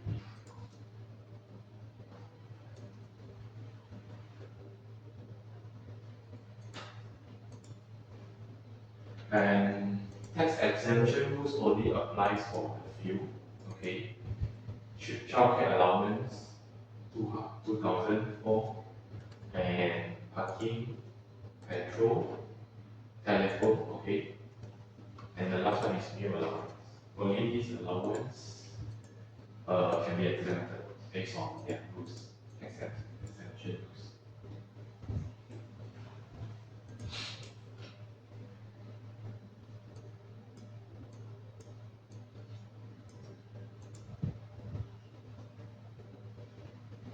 Okay. So let's move forward to monthly government reports. Okay, these reports have to be prepared by HR actually. Okay, it will need to be familiar. There are few forms here. Okay, form A is the first one. Form A is actually the contribution form to the KWSP, actually for your PF. So basically, every 15, okay, before 15 of the wage month, the HR has to submit this form. Okay. And then we will see others form. For social, we have form 8A. SIP is for the employment insurance system. Then monthly tax NTD, the one we did for PCD. And last one will be the HRDF, the 1% or 0.5. So basically, this report here stated the deadline means that actually the HR have to submit or make payments to the monthly statutory. Okay, before the 15th day of the following month. Means for payroll August period, before 15th of September, you have to submit all those forms.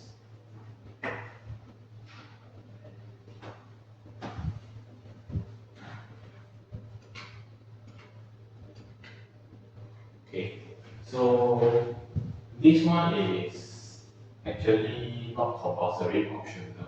Okay, it depends on different situation. Okay, like form CP22 is to notification to LHDN, you have a new employee joining your company. And then 22A, 22B is the cessation.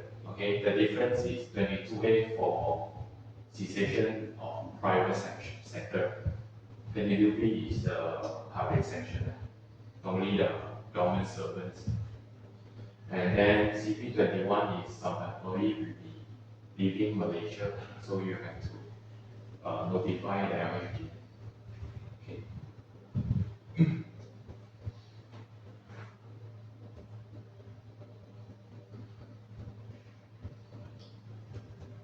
Okay, so this is the last part, okay, for the report. Actually, we have form EA or EC, the EA form or the EC form. The one we get is actually EA form. Okay, EA form is for the private sectors. Okay, so for EC form is actually from the government side to government servant. So that's the difference here. Okay.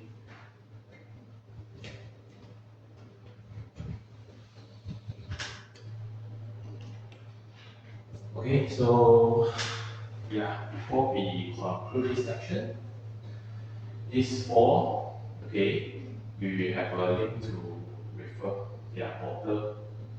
Okay, so we conclude for this part, we have discussed about the different statutory contributions, okay, the EPF, SOSO, EIS, your PCB money deduction, and HRD Corp. Okay, this is the elements or the methods that normally will be included in deduction in our monthly salary. Right?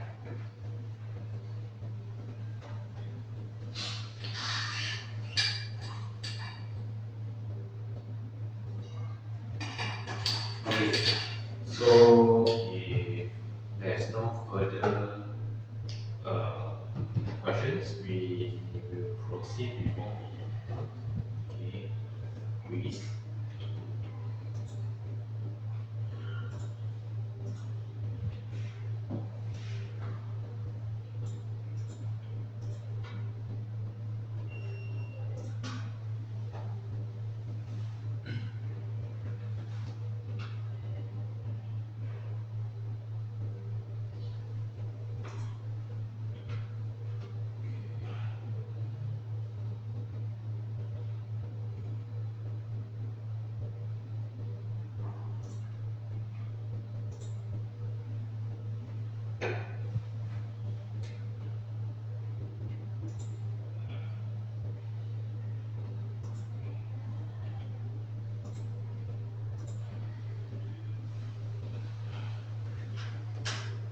Okay, we try a different taste for this quiz. Okay, because the previous one is there will be a limited time for you to proceed to next. Okay.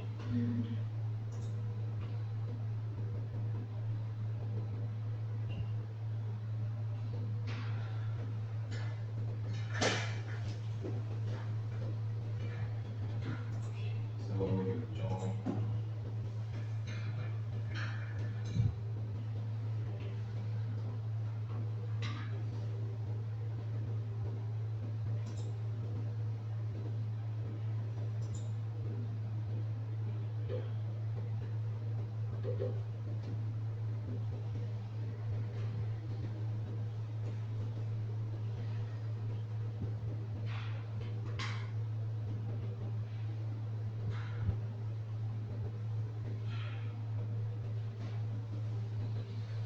Okay, able to join. Loading.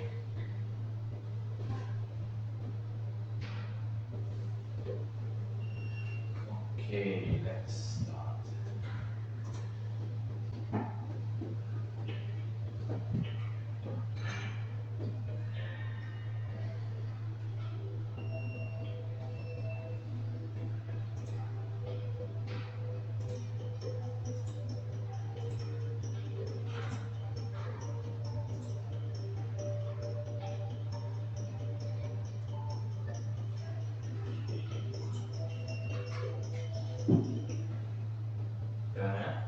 Next question.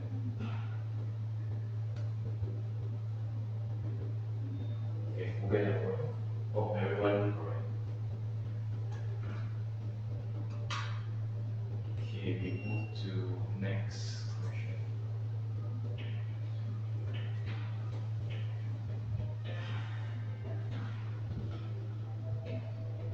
You have 30 seconds for each question to think.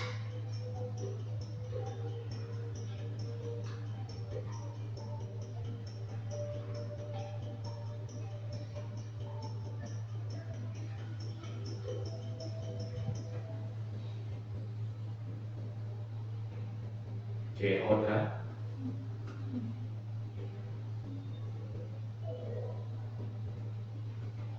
Okay, doing good. Okay, next question.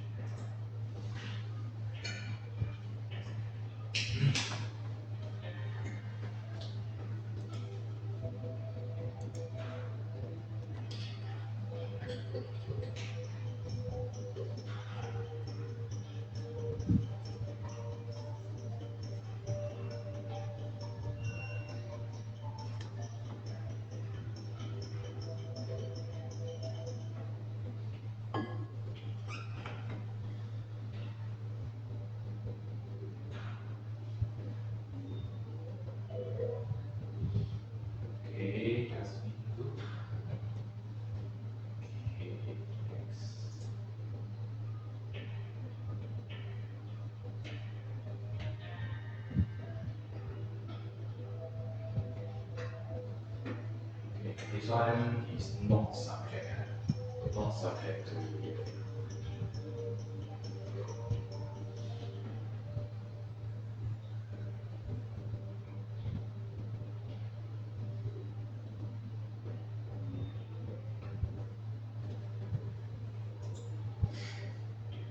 Okay, all correct.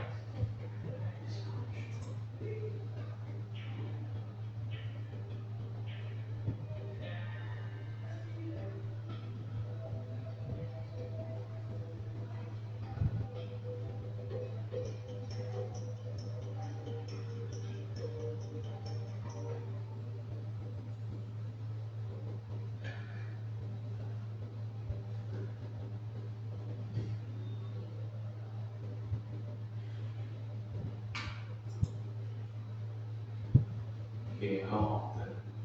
So monthly, we have to report to government each of the statutory deductions.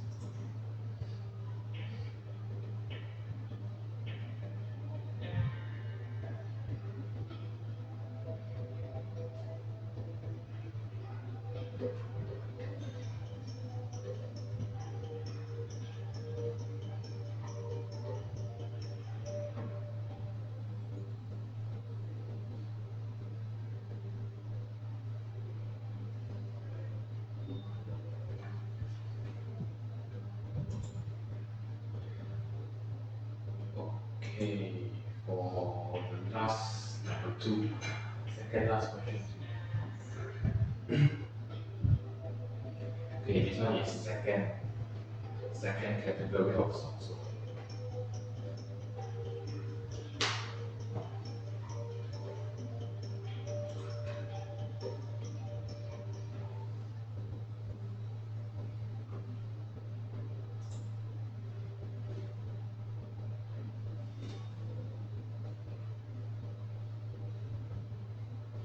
Okay,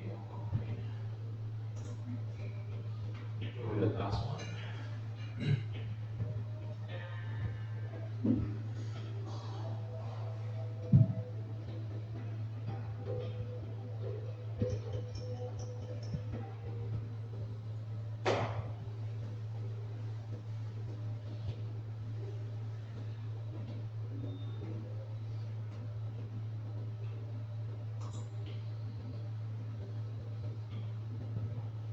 Okay.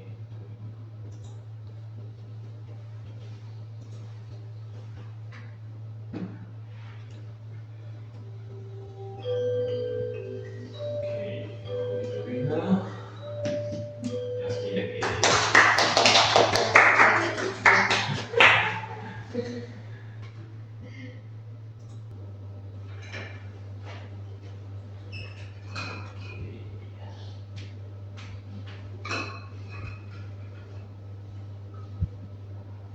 Okay, I think most of you get it. Okay, good try.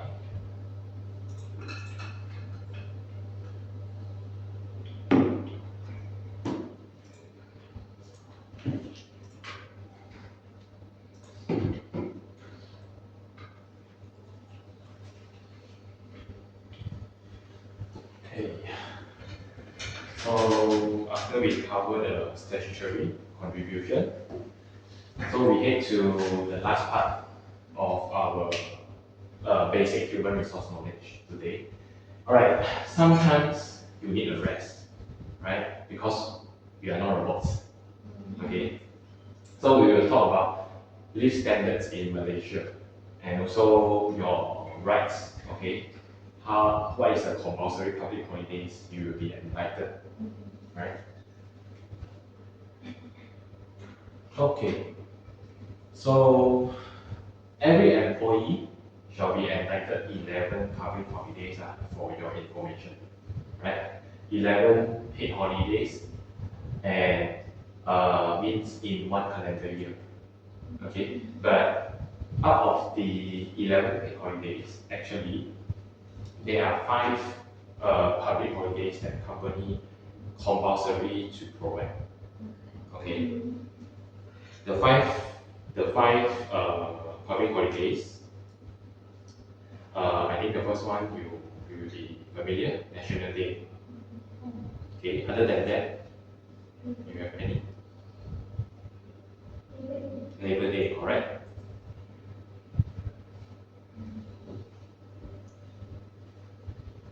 National Day normally we relate to, Malaysia Day. yes, Malaysia Day. Okay, so two more left. Want to give one example? Your birthday.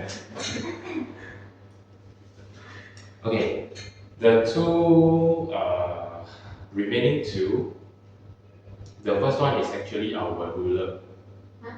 Ruler. Our yes, our yes, Adam's birthday. Another one will be the state's rulers. Okay, because we are, let's say Selangor lah, just past few weeks. Yeah, the Sultan's birthday. Like some of the states, like maybe Kuala Lumpur, Putrajaya, that one they will have federal territory. Yeah, that one is different lah.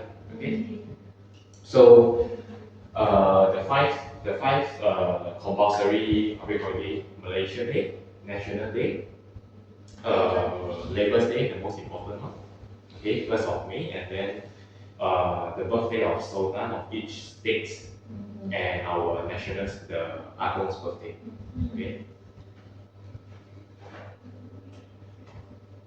Okay, so yeah, you all get it right, the 5 days here.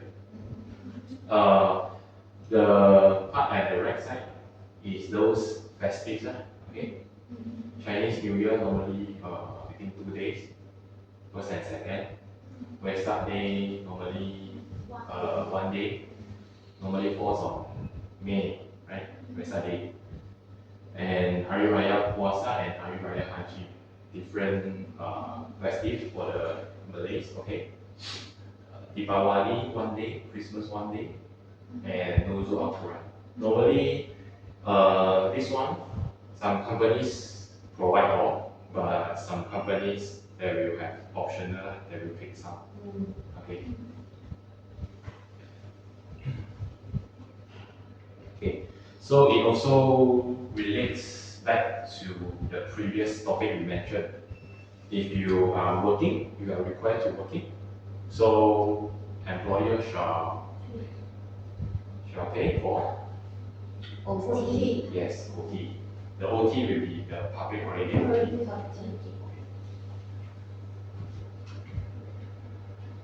Okay. So apart from OT,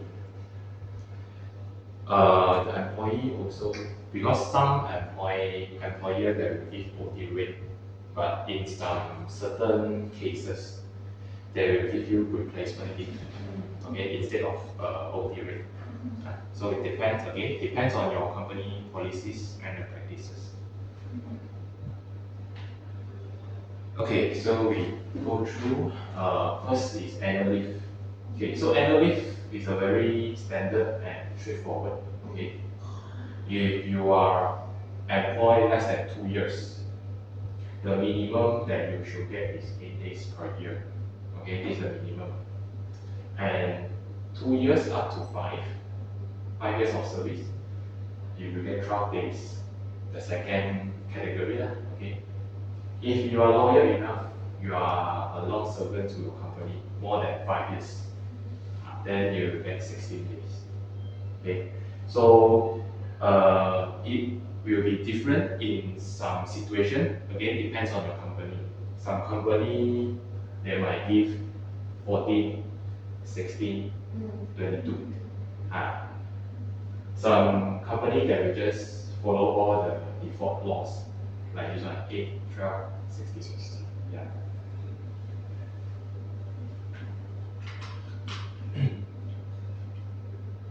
Okay, so next we will see MC, your sick leave, and hospitalization. Okay, so a fact to share with you, because previously MC is binding with hospitalization leave, which means that when you apply for MC, it will also deduct your hospitalization quota, 60 days per year. Okay, but for now, currently it is already separated. It is not linked together anymore.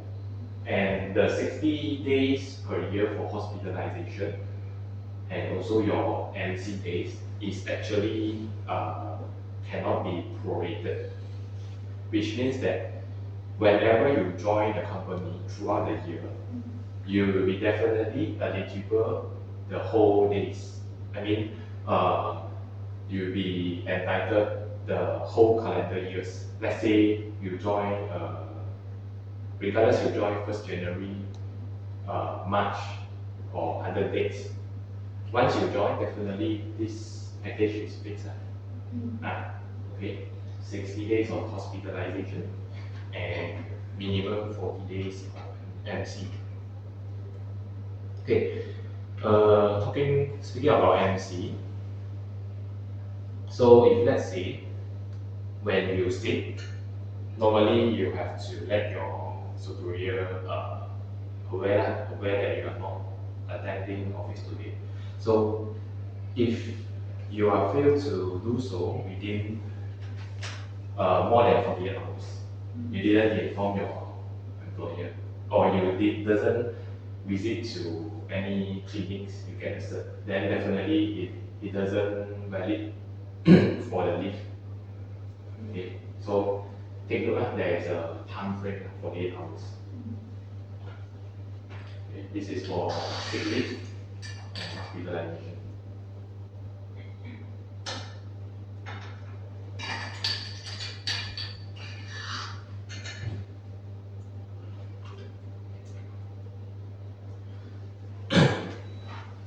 Okay. Next, we will move to maternity leave and paternity leave. Right? Okay, the difference. Very straightforward and easy. The difference. Maternity is for and for mothers, right? Maternity leave. So in this case, maternity leave also entitled to 98 days. Okay, for the mothers. But for the paternity leave, fathers, it will be eligible 1 week, 7 days. Okay. But compared to the previous leave type that we have been discussed, there's a difference for maternity and paternity leave. Okay, there's a difference.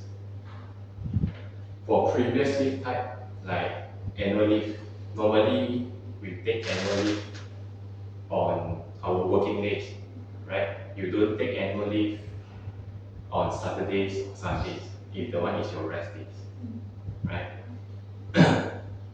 For the leave type, the 2 leave types here, actually 98 days and these 7 days is including the weekends and also your public holidays. Yeah, which means that you take let's say 1st of March, then counting from 1st of March, 98 days, regardless any public holidays or any rest day. This is the difference.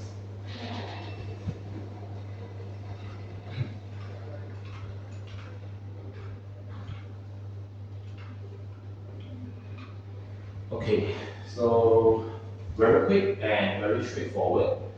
We will just have an overview. This is the table. Okay, after we have been go through all the leave examples. Okay, so first 2 years 8 days, 2 to 5 years 12 days, and 16 days. So have you guys experiencing any different days that you get, like maybe below? No. So, or maybe higher than that. Higher, yes, right? If let's say higher, like currently your company provide, what's your entitlement?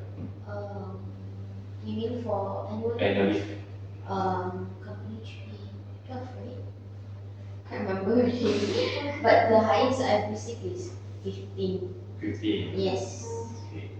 So as long as minimum 8 days, so it complies with the HR rules. Okay. And sick leave, okay, 14, 18, 22. This is not what is it? Cannot be prorated. Okay. 60 days of hospitalization, 98 and 7 days for the childbirth, giving birth to children, and 11 public holidays with the 5 compulsory. Okay, but this first column, as we mentioned, first column is for like us permanent full-time staff. Okay, if today you are just a part-time, maybe a part-time freelancer for your company, so definitely the entitlement is different with the permanent one. Okay, but more or less quite same, different in terms of the numbers here. 8 days, first 2 years we have 6 days. Okay, then up to 5 years you get 8 days. Above 5 years, 11 days. Okay, and for the part-timers, they are not applicable or eligible for these 3 leave types. Right? Hospitalization, maternity, and paternity. These 3 types of leave only for full-timers, okay? Only for the permanents. And also the public holidays will be reduced. The public holidays, the first that we discussed is 11 public holidays and 5 gazette, which means that the compulsory. But for the part-timers, there will only get 7 instead of 11, right? And also, instead of 5 compulsory public holidays, you will get 4. Okay? Workers' Day, National Day, Agun's birthday, Sultan's birthday. Yeah, it will be not including Malaysia Day, right?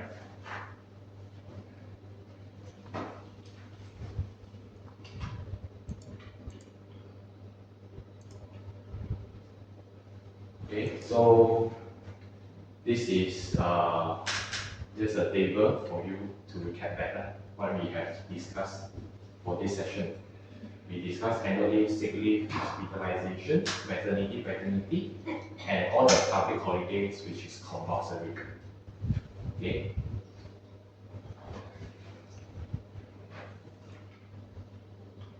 Okay, so before we head to another break, we will have a quiz again.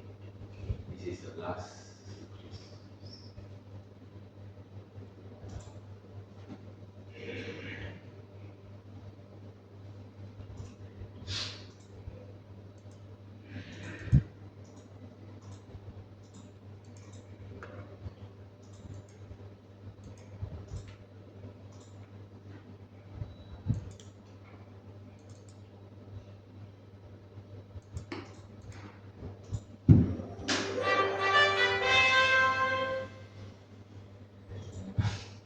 You answer your own quiz.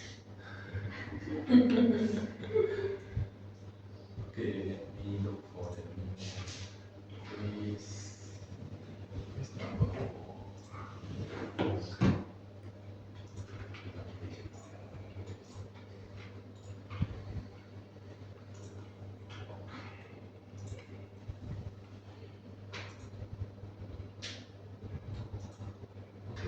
There are so many books. Test.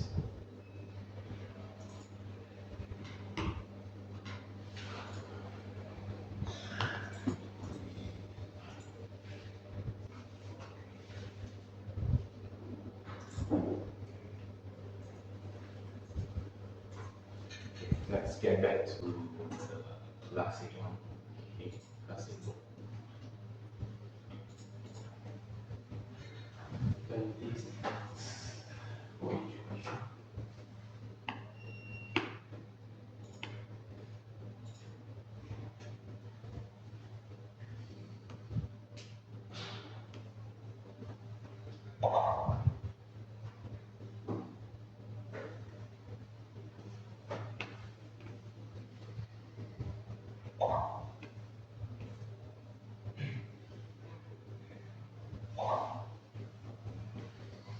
Okay. So we will start. This is the original one. Yeah.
Okay, Nora, Jelena,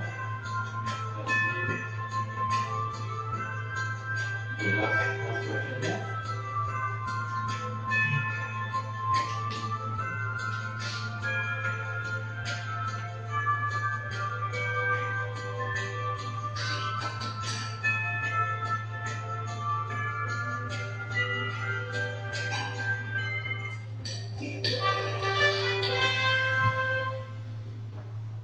Okay, so congrats, Lily.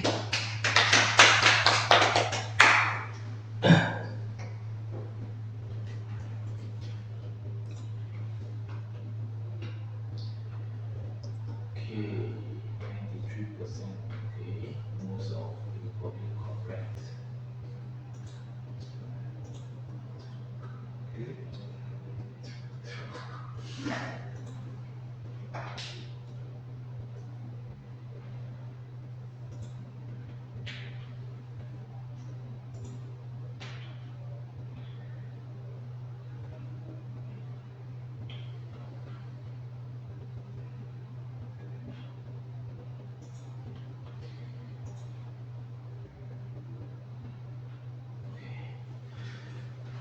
Alright, so after this quiz, so it wraps up for the leave parts.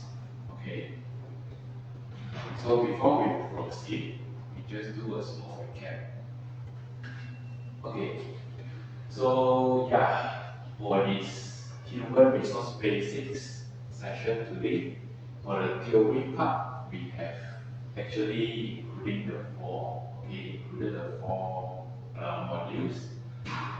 Payroll knowledge, okay, we talk about HR flows, where we need to learn HR, okay, working hours, how many standard hours you should work in working day, and also the OT maximum OT hours and OT rates, right? The third one will be the statutory, EPF, PCB. Okay, you get a basic exposure of what are those deductions in your monthly pay slips, right? So last one we will go through the leave standards. Okay, leave standards we have go through what type of leave is entitled compulsory and how many days of annual leave, the standard annual leave that you get. Okay, so we will have a small break again because after the break, I will just briefly to get you all into our software, the HRMS. Okay, we will briefly look into it. Okay, I think we come back around 4:55. Okay, thank you.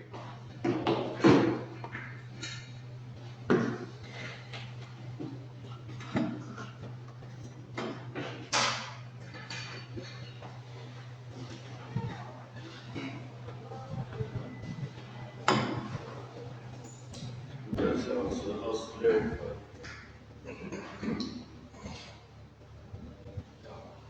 2个小时26分。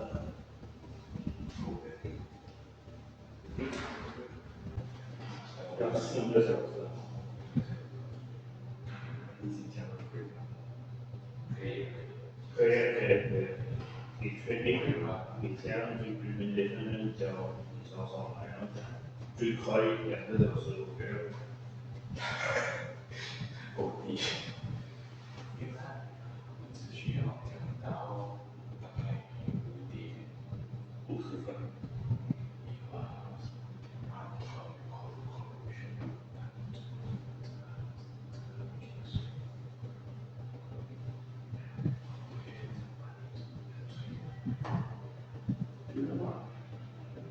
大家分享今天学到的话，你会抽15分钟，然后应该做结尾。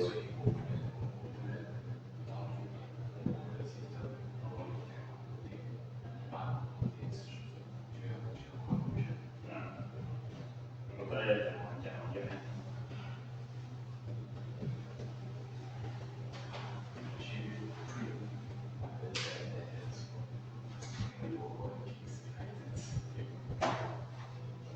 No,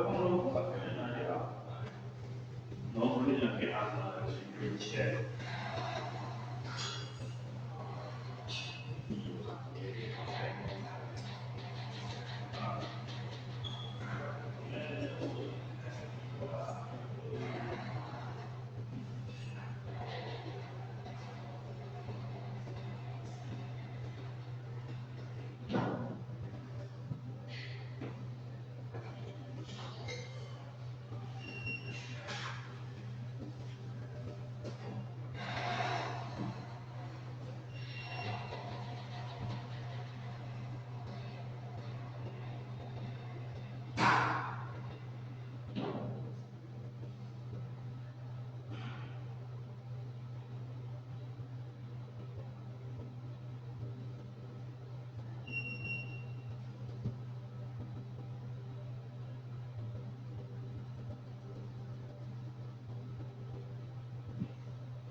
实到时候啊，你们如果要做的话，你们不用到，你们可以去想要怎样。其实还前面那个吧啊，很多东西是要拿来拉时间用的，像给你们玩一些小游戏的话，都是要拿来拉时间。一个还有要求。还有要求你 activity 跟你的，其实一开始的时间，我觉得他应该是不够，可是我们应该不成问题啊，因为如果录完4个小时，他应该不会计较。其实还有这样，还不够啊1个小时，可能那个 X 不够。他要求是，ice break 你的一开始的介绍1个小时。就是自我介绍。然后后面的整个的一个回顾的话，到结束的时候，整个回顾有半个小时。还有要求，有几个班他已经有要求了，所以到时候他们如果说他们要抓这些东西，像刚才我在录的，我在看回 YK 的，我就知道 YK 的不能过。这样 YK 也要做过啊？做过，一定做过。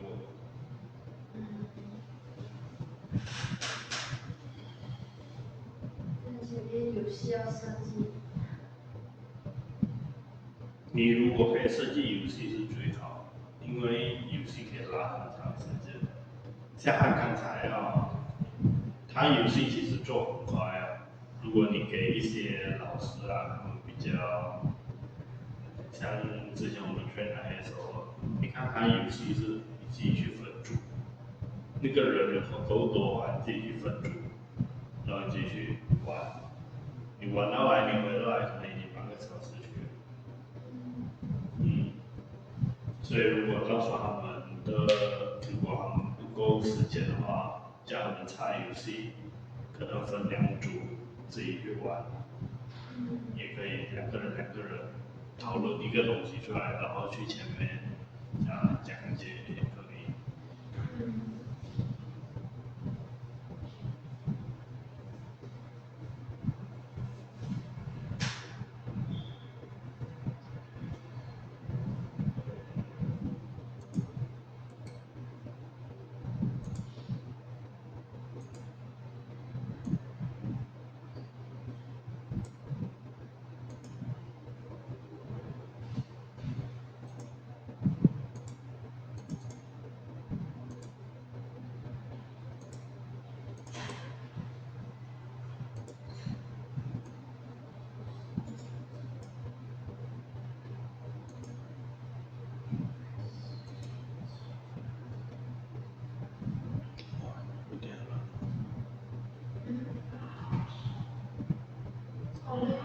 我可以给他重复。哦，没问题，现在在关。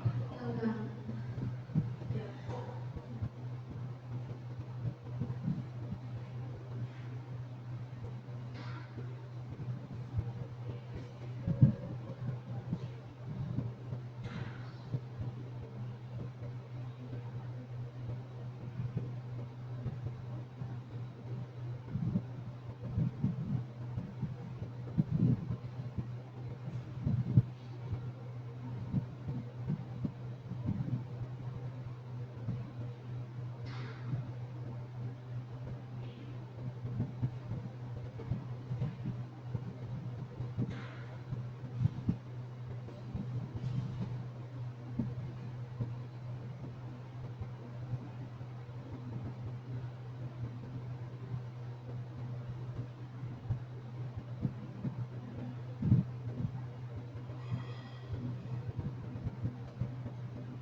还有种看一下他的video，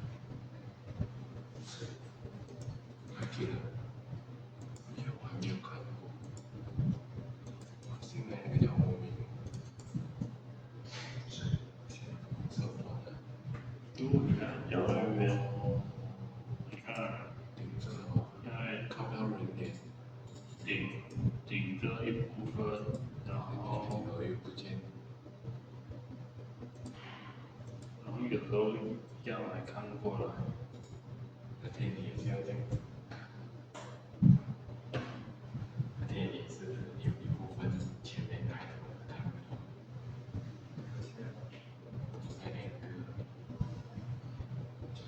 然后彩虹的画面这样明显在看写字，不是啊。不然3D 中毒咯。我也搞我都还没有剪，不用剪哦。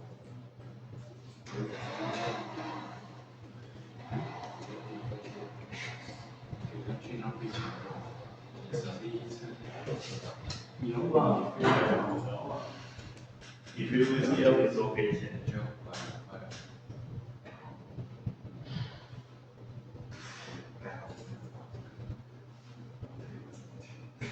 没有啊，所以我才会讲我是帮你给你的拿这个时候你先去拿。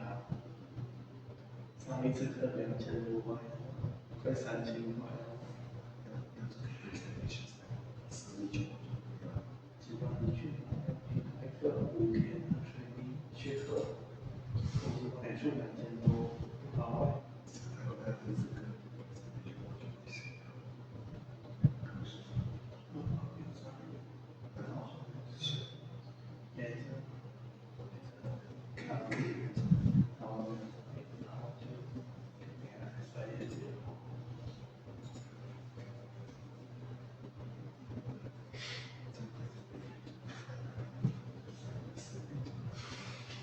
我跟你讲好了。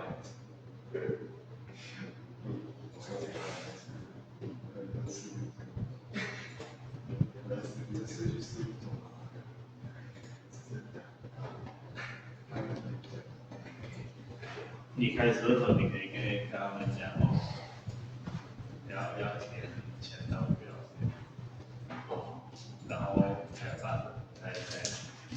去，然后才开始。你又可以拖2分钟。不用等到填完啊，大概一传上去就可以开始了。如果你不要也不开始哦，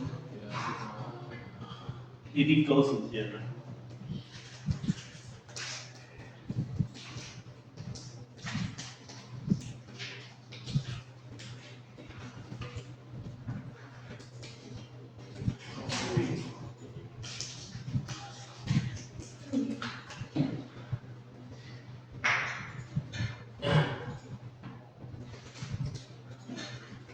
Okay, so welcome back to our last part of the session, right?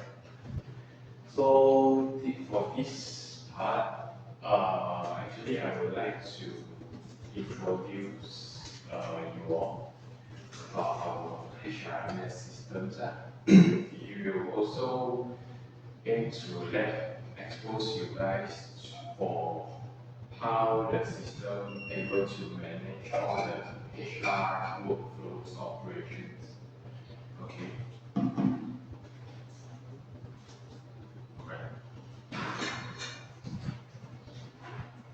Okay, so this is actually the benefits of having the HRMS system, right? So HRMS short form, HRMS stands for Human Resource Management System. Okay. So Human Resource Management System actually traditionally it is software based. Okay.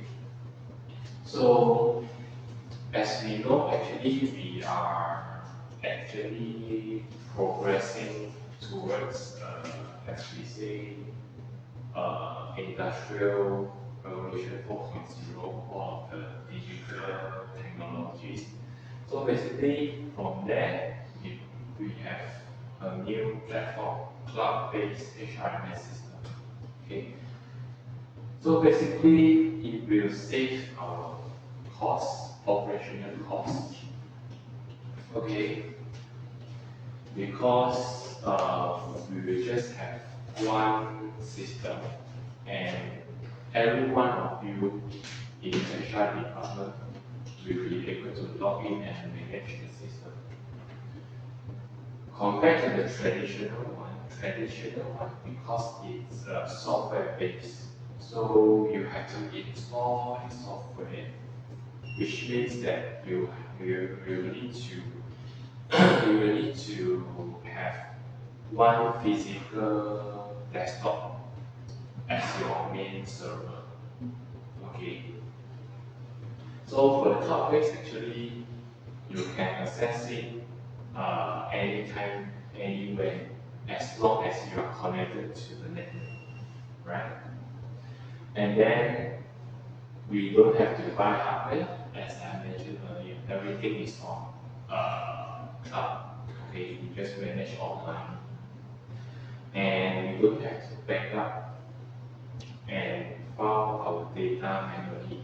Okay, we reduce our paperwork, and also it will be more safety because the cloud-based everything is actually stored in a cloud server, so it can be reducing the risk of maybe your physical server breakdown, your corruption of parties, right? So basically, the list here is just for you to know. This is all the proposed benefits if you are having a cloud HRMS system. Okay, right. So I will just show you a brief hands-on. Okay. So this is our interface. Okay. Once you register, you get a email confirmation of your registration. Okay. After that, it looks like this. So you will get this is your company name that you wish to manage from the HRMS system. Your username and the password generated.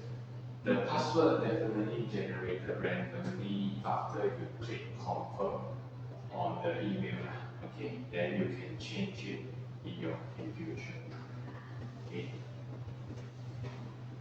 Okay. So we will go through a few settings first. Okay. Initial setting, employee maintenance, and payroll process. I will just show you briefly how it looks like. This is the interface. Okay, this is the interface. This is the interface of your company profile. Because as we know, any system, if let's say you are going to manage your company's information, definitely you have to fill up all your basic information here. We need to fill up your location, your company's ETF, because company also contribute their portion, right? Okay, and also your bank accounts that your company use to pay out the salary to your staff. Okay, so this is the basic part of the company profile. Okay, and this will be your employee profile. Okay, so in our system, the employee profile normally consists of a few parts here. The most important one is profile because you have to fill up your passports, sorry, your IC. If foreigner, you use the passport, right? And then the employment detail, your basic wage, okay, your basic rate of salary, your increment history, and statutory requirement, which is your own ETF account, social account, okay, and addition and deduction. This is normally for allowance that is given to your employee. If let's say you are in a point of view of HR, means that you manage the system. So basically all these parts you have to fill up, create for your employee. This is their profile. Okay. Okay. So I will go through.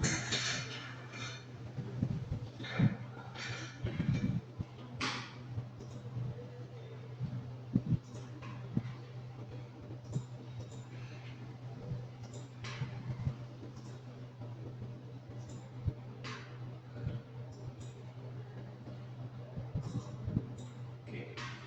So normally after you get your confirmation email and you already registered, you just go to this website and log in from here.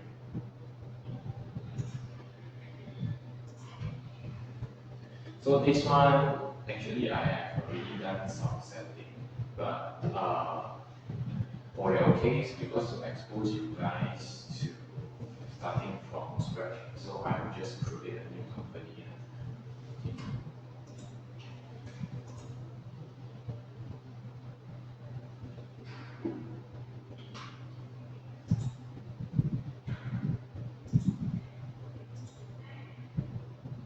Okay, so in the point of view for the first time users, this is all the settings that we have to go through. Okay, we just fill up your company.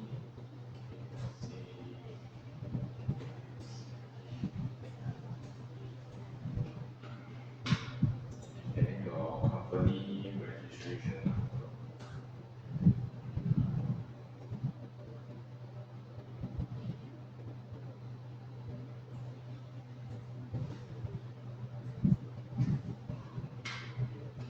And your payroll, this is actually your period, like your payroll period. If let's say now it's 224, then you can input 224. If 225, it's actually the same concept like your accounting financial year.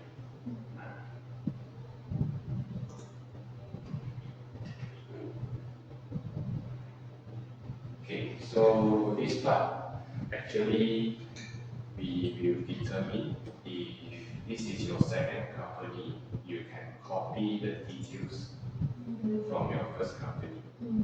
Okay, if you are starting from scratch, then you just use default values. Okay, then we will proceed. Okay, so after that, all the basic details. This is your confirmation for your company account. Okay.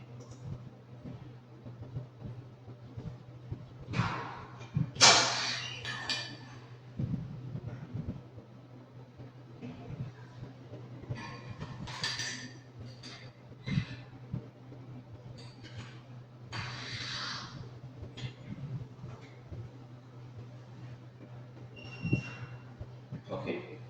So after you have created your company, this will be the first time setup for your company information.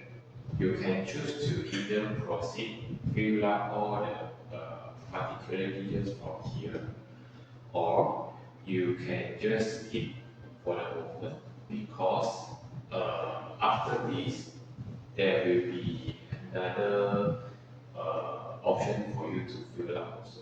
Okay, it's not necessary to fill at this page. Okay.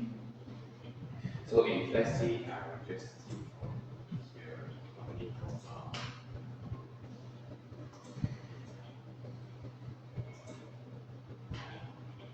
Okay. just briefly go through. This is our dashboard. Okay, dashboard. So for the dashboard, basically you will see the visualization of the data here. Okay, like the pay element of the month, the payroll, okay, your head count of each department or either by branch. Okay.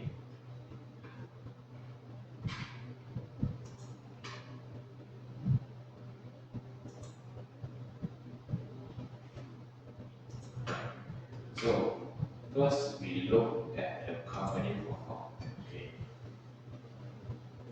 Just now I have set the name and all those registration numbers. The one with the red asterisk is compulsory to fill up. Yeah. Okay. So we just put in our phone.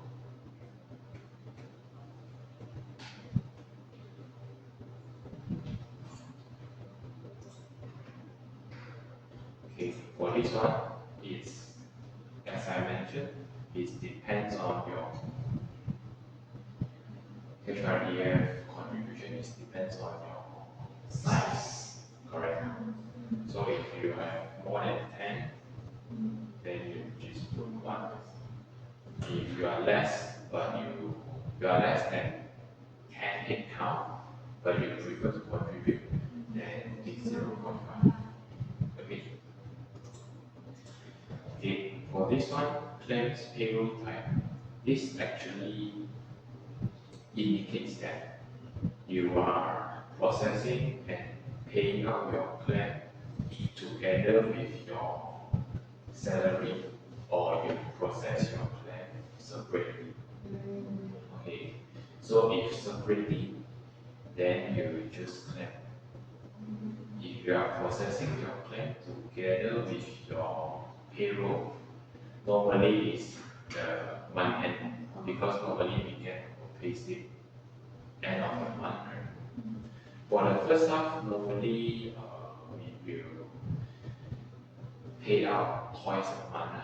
Means fortnightly, we will pay the wages. That one we call first half payroll. Okay.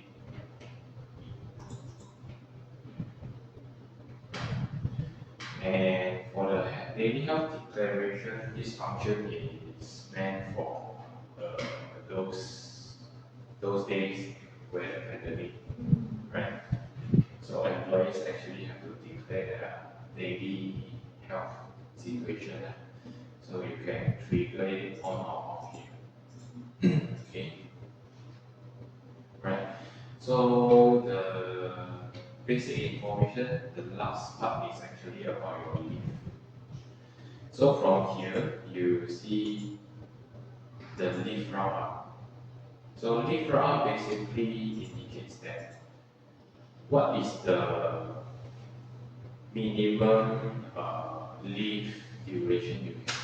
If let's say you select half day, means your minimum leave of the day is half day leave. If you select full day, then each time you apply, it will be based on 1 day basis.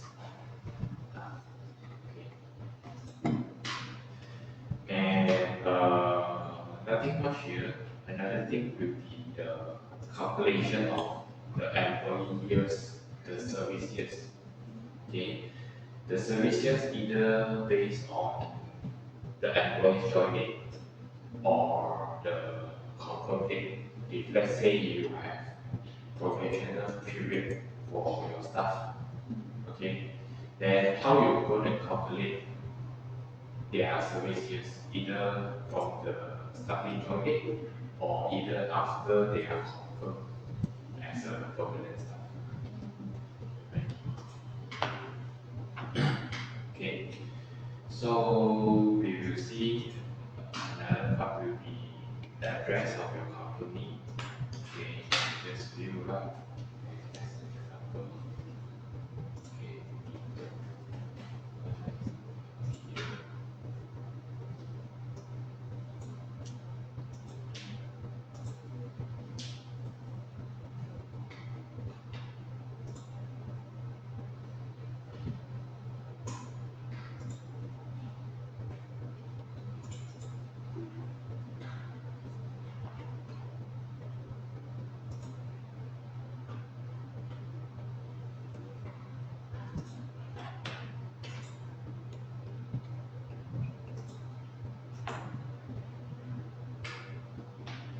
Okay, so after we fill up the address, the next one will be the contact person.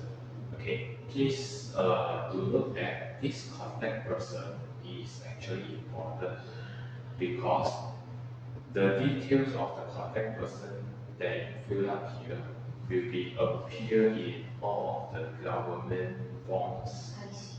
Yeah, government forms, the maybe the payment. Okay, this will be represent this company like ABC, right? So usually you would put the boss's name or someone in the HR. Usually, some of the company, if let's say their company size is not that huge, then definitely they put their boss's name.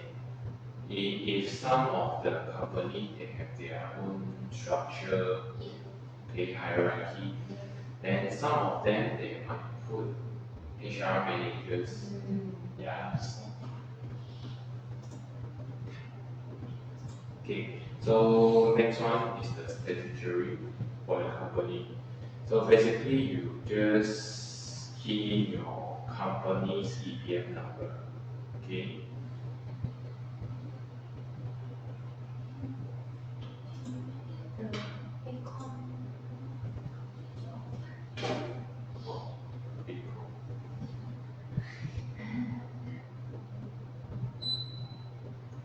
Switch off. Switch off.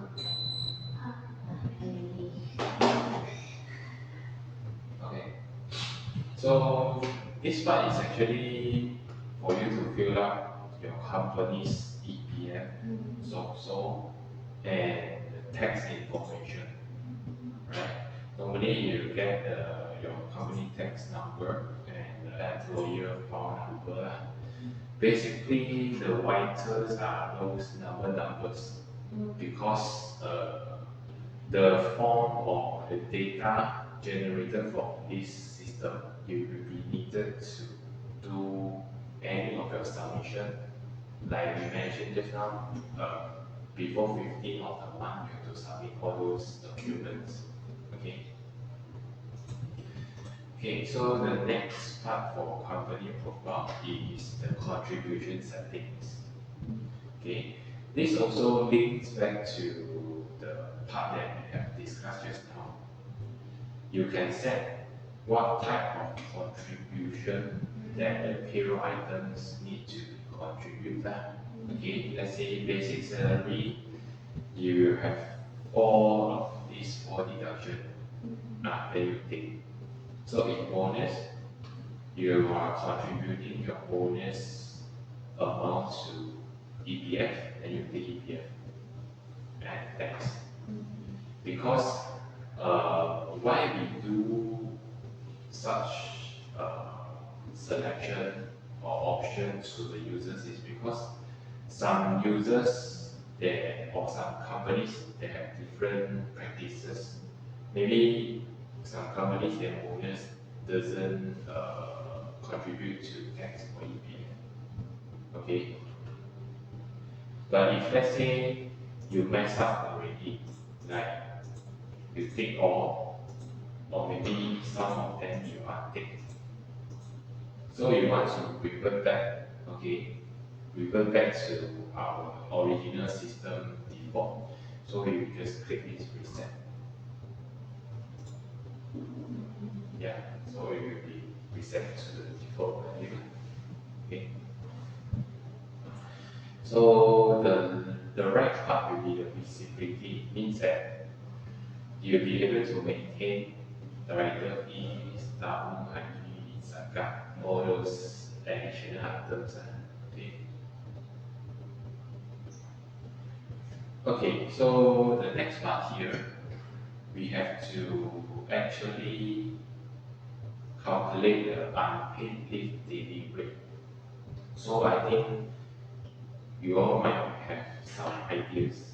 Let's say I apply unpaid leave this month. Okay, so definitely unpaid leave. The word unpaid means your salary will be reduced, right? So how much does it reduce? So you have to set from here. So actually by law, it must be calendar days. Okay, all days in calendar. If let's say January 31, 31 days.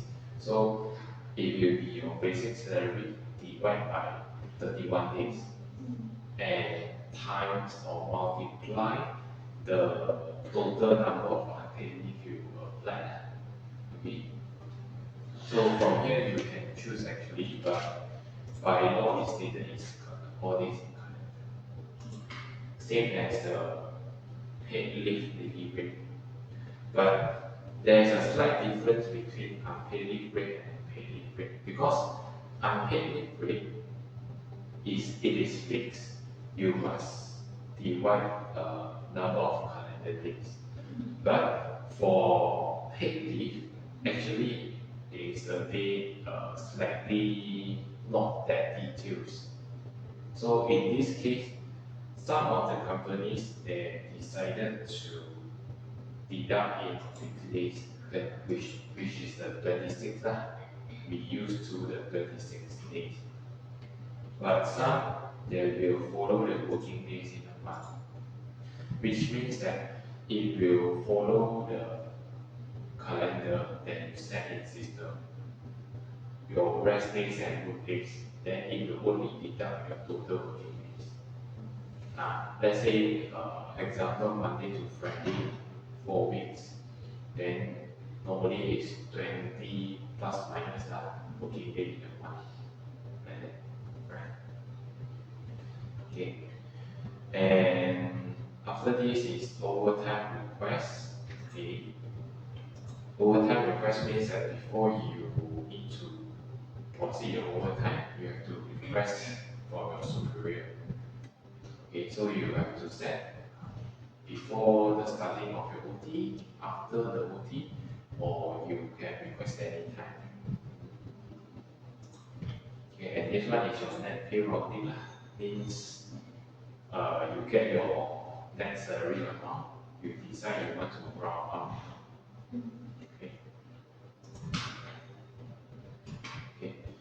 And these are the reports that you can instantly query after you completing the payroll process. Okay.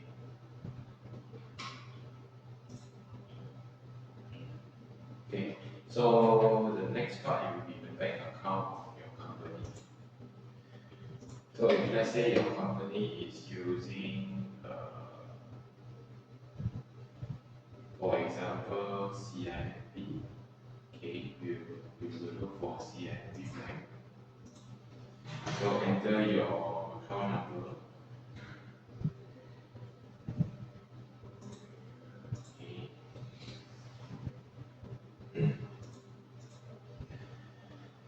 Okay, so there's only one important thing that we have to take note here.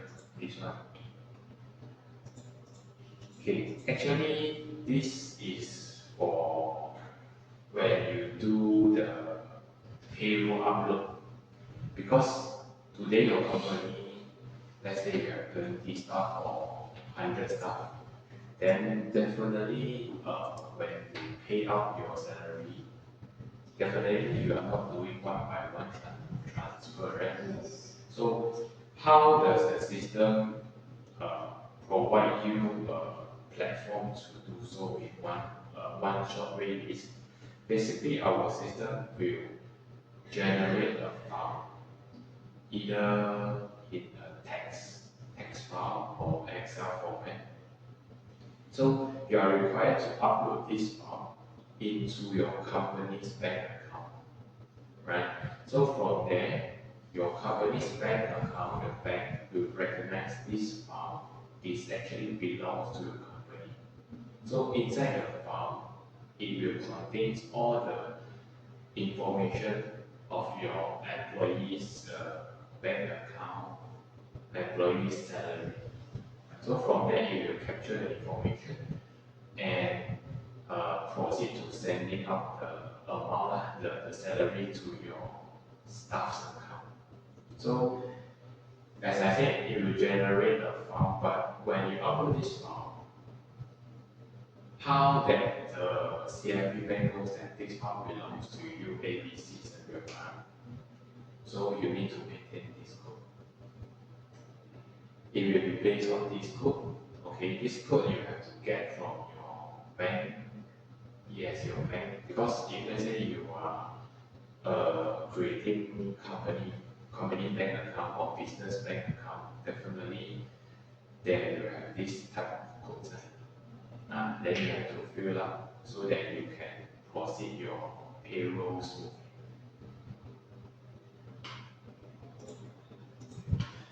Okay, so basically these are important ones in company profile. Okay, the others like attachment. Normally we will share company documents like handbooks, employee handbooks. So you can upload here and it is visible to all of the company, like your staffs, from your CEO to your staff, everyone is accessible. Okay, so after you've done all of the field you have already done fill up, remember to save. So now your company profile is maintained. Okay. Okay. Next, we will talk about the employee maintenance as we shared from the slide just now. So, okay, we will do an example by creating our first employee.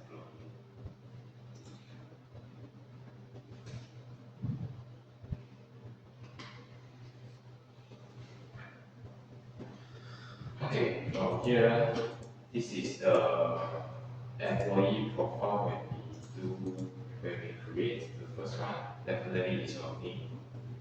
Okay, let's do example.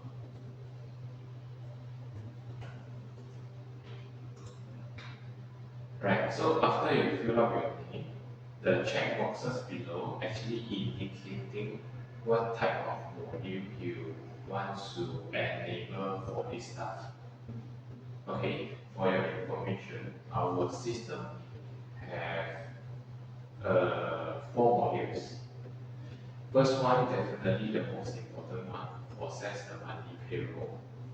Okay, second is the e-leave. E-leave means the employee able to apply the leave from their side. We call as e-leave. E-claim, same. E-claim means that the employee able to submit claim on their side without the need of the admin to adjust for them. Okay. The last one is time attendance.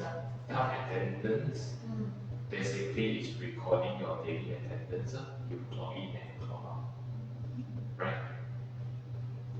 Okay. So the last checkbox requires face recognition is actually from the time attendance. Basically, in our system, you can choose either you want or not the face recognition when you clock in or out. Okay. Right. So very straightforward and very quick one. As I mentioned, the red asterisk is a mandatory field. We just fill up your IC.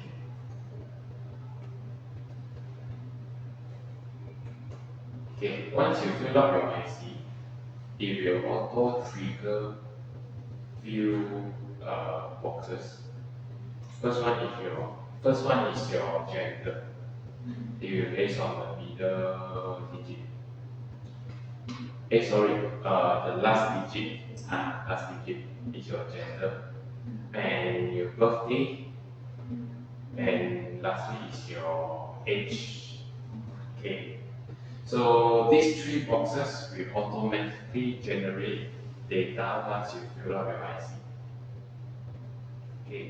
Other than that, if you have the details, then you just fill it just for your own reference. It is not a compulsory field. Okay, like maybe race, you can put, and email address, residing address for your employee. Okay, all those. Okay, for marital status, okay, this is also compulsory in asterisk because uh, it will be linked to the tax because single and married, the tax rate have a bit like different.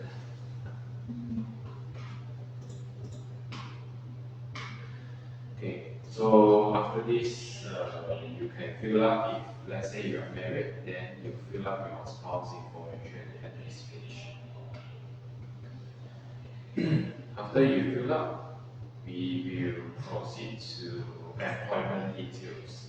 Okay, this is where the essential things are in your profile because you have to fill out your basic rate here.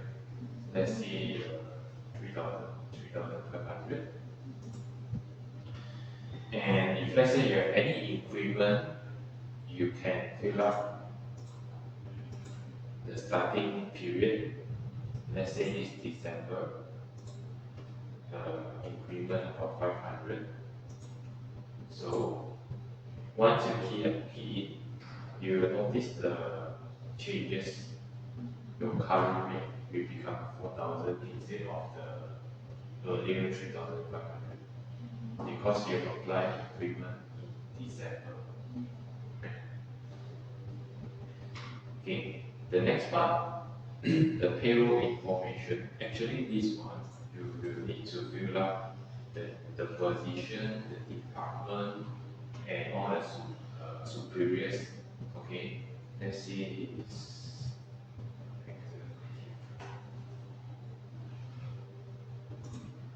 department. If you have department, it will be listed up here. If you have maintained department. Okay, wages type that normally will be monthly wage, payment by bank transfer, payment frequency. Alright, this one links back to what I mentioned just now. If you are doing first half payroll, then the pay frequency should be fortnightly, 2 weeks.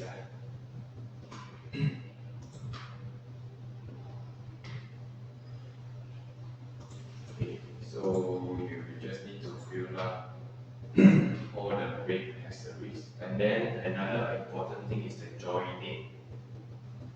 Because the join date will be used to calculate your entitlement. Because as I mentioned earlier, you have to determine the service years. So let's say it's first.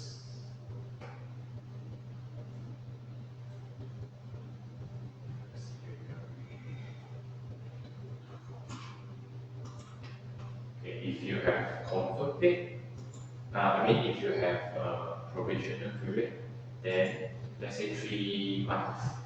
After 3 months, you have to fill out the confirmed date here. So employee status is also necessary. You have to decide this employee is a permanent employee, contract, temporary one, or intern, because we mentioned earlier, right? Some of the contribution might not apply. Okay, so if let's say you selected permanent, okay, the typical one, we just took permanent as example. So it will automatically calculate the retirement date. So you have idea the retirement age, it will be what age? 60. So definitely if you capture the data from your birthday, because I enter the IC information 1995, so if you just plus 60, you will be calculate the retirement date automatically for you. Okay, so this is the important ones for employment detail. Okay, next one. Statutory, okay, as we mentioned earlier. This is, if let's say this staff is local, not foreigner. If let's say foreigner, then you take is foreigner, then the rate will be different. If we treat it as a example as a locus, then definitely by default it will be 11 and 13 standard rate.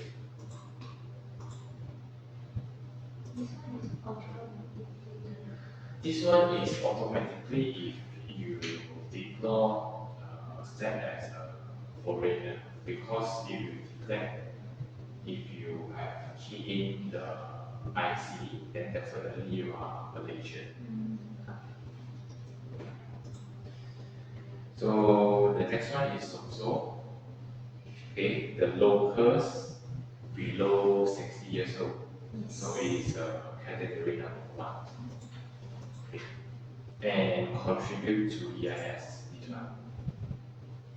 If let's say some of the company have the benefits, means that the social or EIS of the staff will be borne by the boss, the company, then you can take this one. It means that your salary, monthly salary, will not have deduction of social and EIS.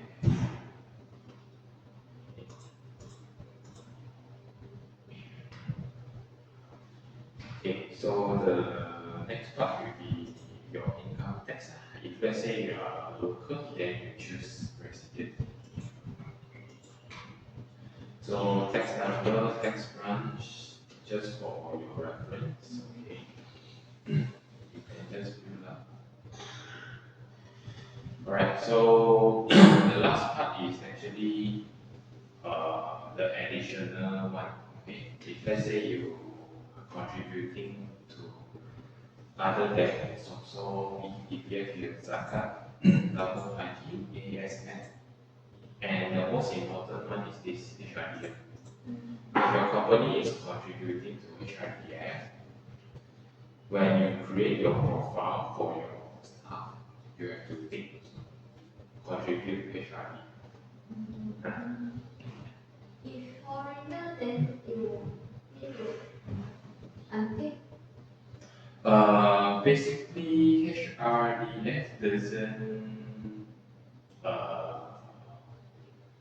doesn't differentiate because it only differentiate by the number of headcounts in your company.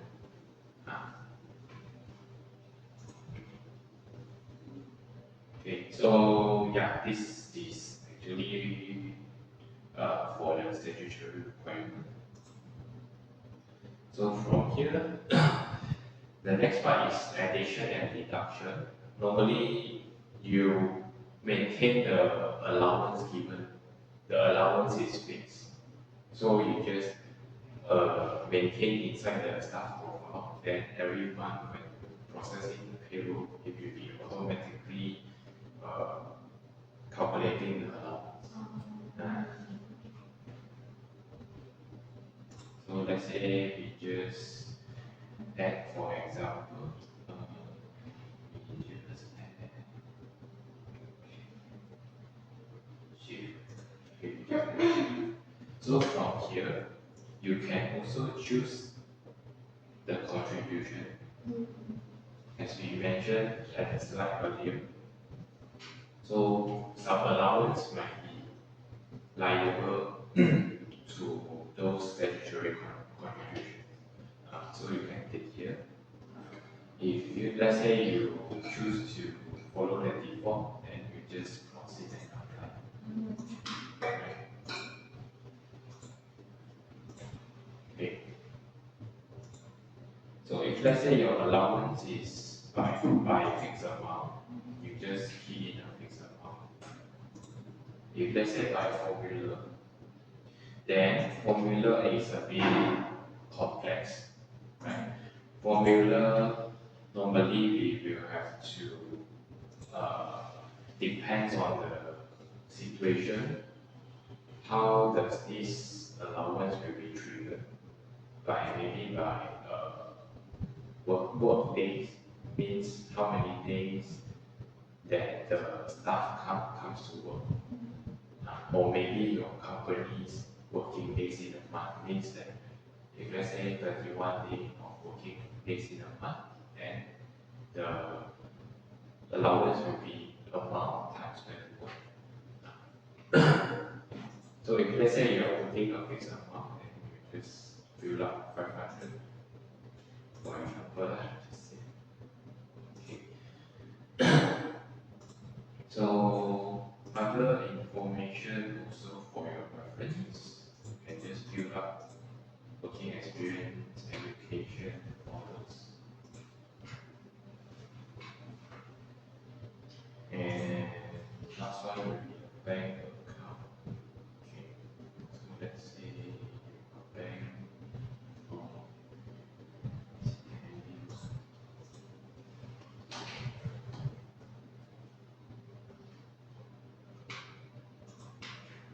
okay. So this is your employee's plan. Make sure that beneficiary name correct, IC correct, salary percentage is 100. Because you are only you are one bank, so that's the thing.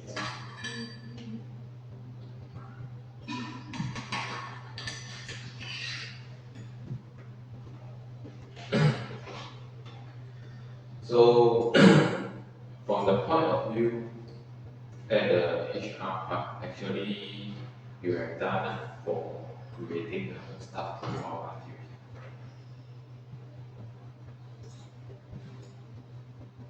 Okay, so you see.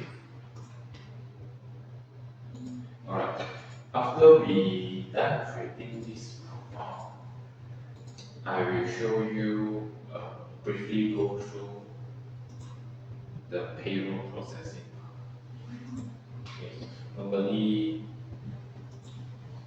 for our work type, normally we will get month end. Okay. So month end, we just create new payroll process. Select the payroll type, same as month end, as I mentioned earlier, month end. Payroll period for December, okay, means this month's salary. Okay, so you have leave cut-off date here and description. So basically, leave cut-off date normally we will set same day as the day you process the payroll, which means that the leave that apply after this day will be bring forward to the next month. So if today 23, it will go 23. Okay. So part B is select your employees, which is included. You can select all employees, or if you have more than one, you just pick here. So for this case, we just select because one employee only.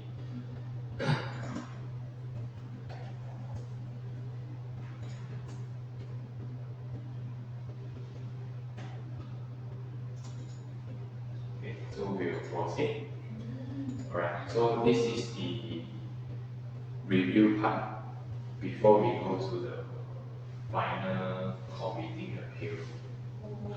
Okay, so from here, you can have a review about the basic wages, about the allowance that we set just now, the fixed allowance.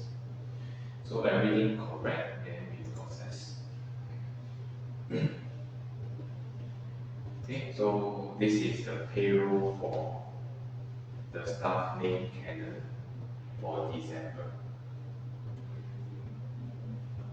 Okay, So from here, you will see there are three parts: earning part, deduction part, and the last part will be about your company's contribution.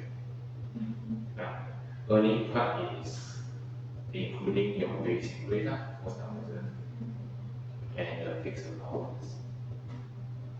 Deduction, normally, as we mentioned earlier, you have the contribution of EPF, your employee's portion, and then PCP, EIS also, all these. Okay. So after you've done all, you will see the final net pay here. $3,973.85. This is the final pay that he will get. Okay. So after you check everything correct, okay, done, then you commit. Commit is something like we log this payroll. After we confirm all the details, we don't want to change anything. Yes. Okay, commit log. So we cannot change already lah. So after committing, we will have two steps. First step is we do the payment. Another step is we will send the payslip to our staff. Okay, we will talk about the payment. So this stage here is whereby your company transfer the salary to your employee's account. Okay, so you will see there are two sections. One is monthly government funds, one is bank payment funds. So if you are paying all the items through your bank portal, let's say you pay EPS also from your company's CMB bank, then you just download the file here. This text file will be needed for you to do payment for the EPF. So how it will be processed is you log into your CMB company bank portal, then you upload this file to make the payment. Instead of you doing the transfer one by one. Same as your salary, this is your salary. So you download, you can choose a credit date, the date that the salary will be credited, as is 24. Download. Okay, so you see why the file is empty.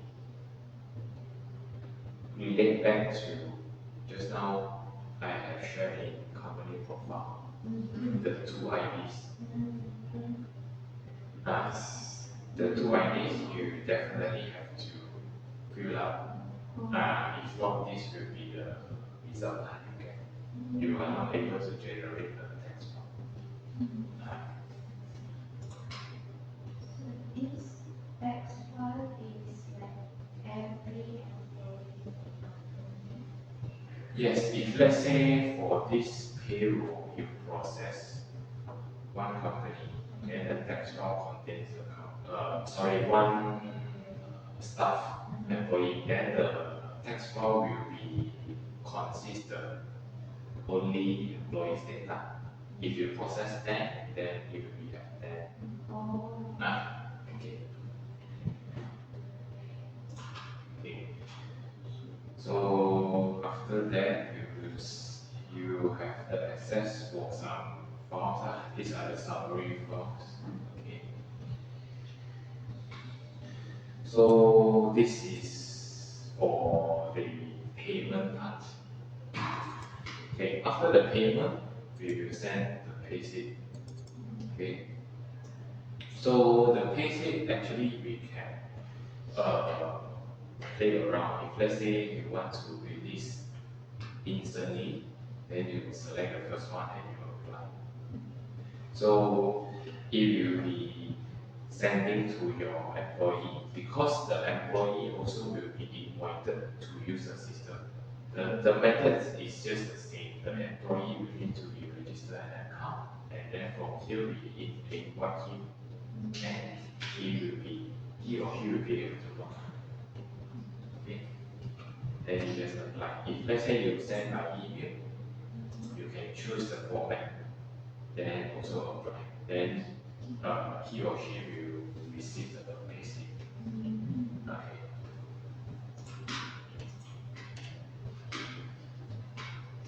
Okay, so this is the basic part on how we create company.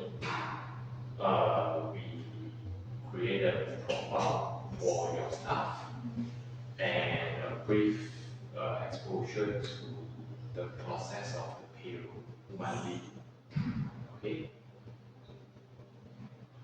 So other than this, there are other functions as well. Okay. If you are free, you can have some time to explore yourself also with reports, with human resource settings, because HRMS is not just about payrolls and your company. We have many different elements involved. Okay. So basically, you can have a look if you have the time.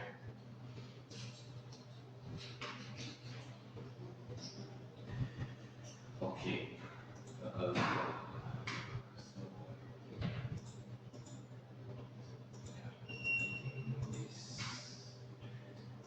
That's all. Okay.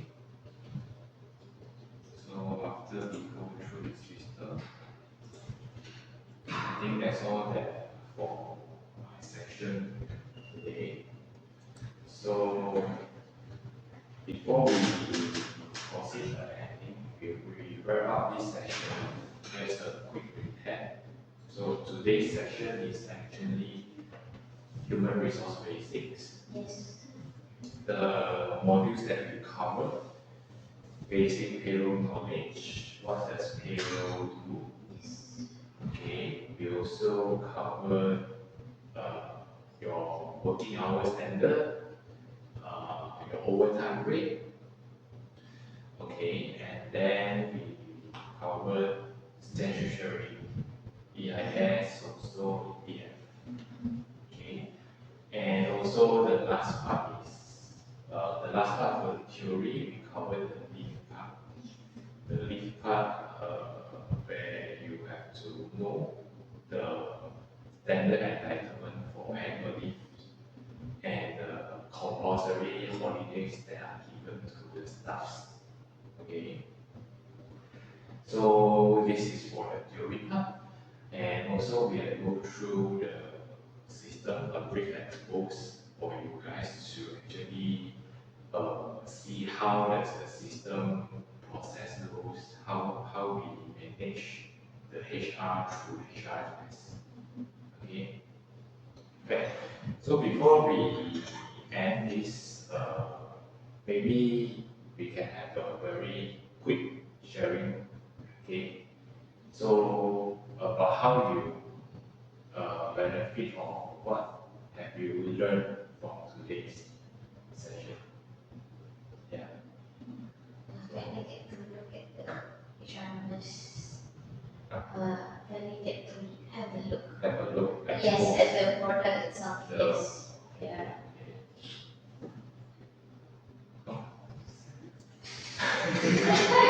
Always same. Agree. Other than that, nothing. I think for me is knowing the theory part, like the leaf part and then the whole how many working hours, The standards, the standards. the means that you get the legal side. And also how the system works. Okay.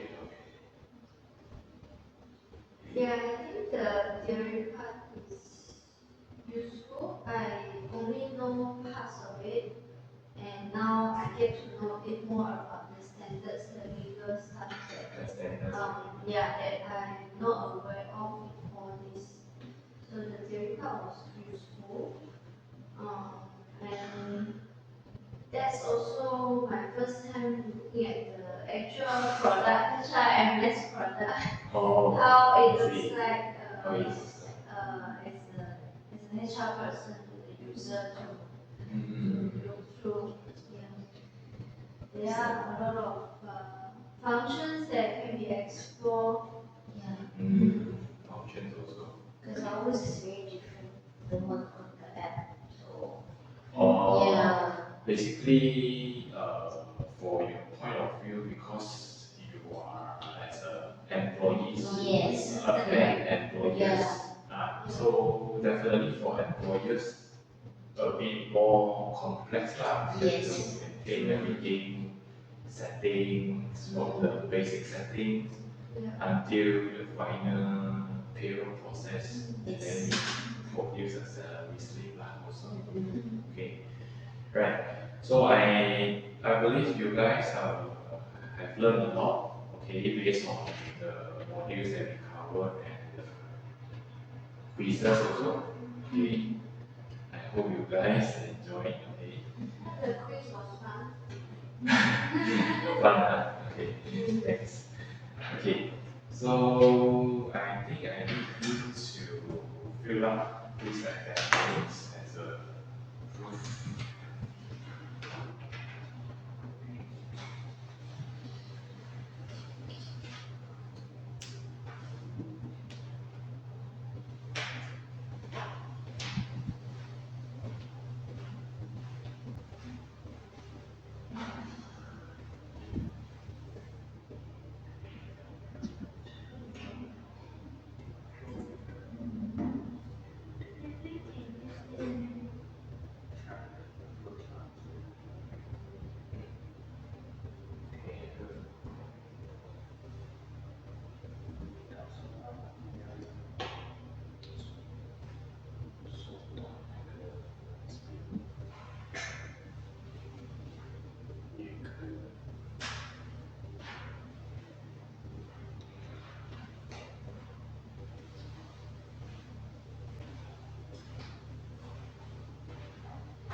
so this is my contact information.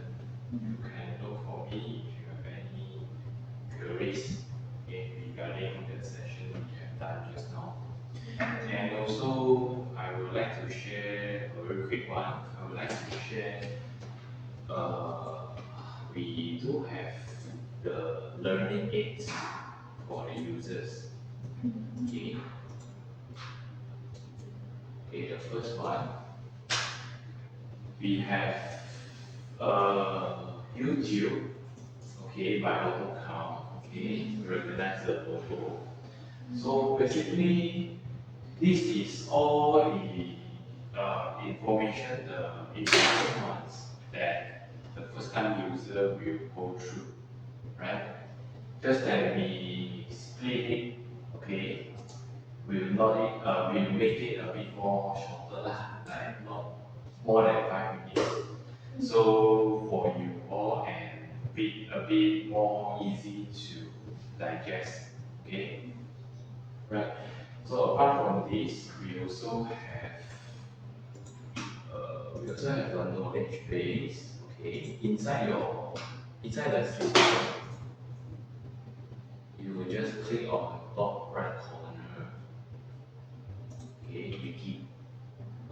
So this will brings you to our knowledge base wiki.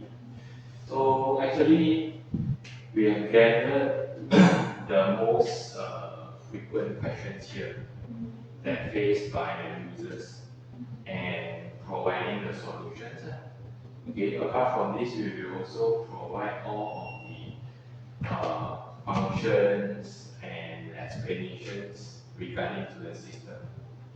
So I will share to you guys later, and if you have time or you face any issues, you can explore this page here. Okay.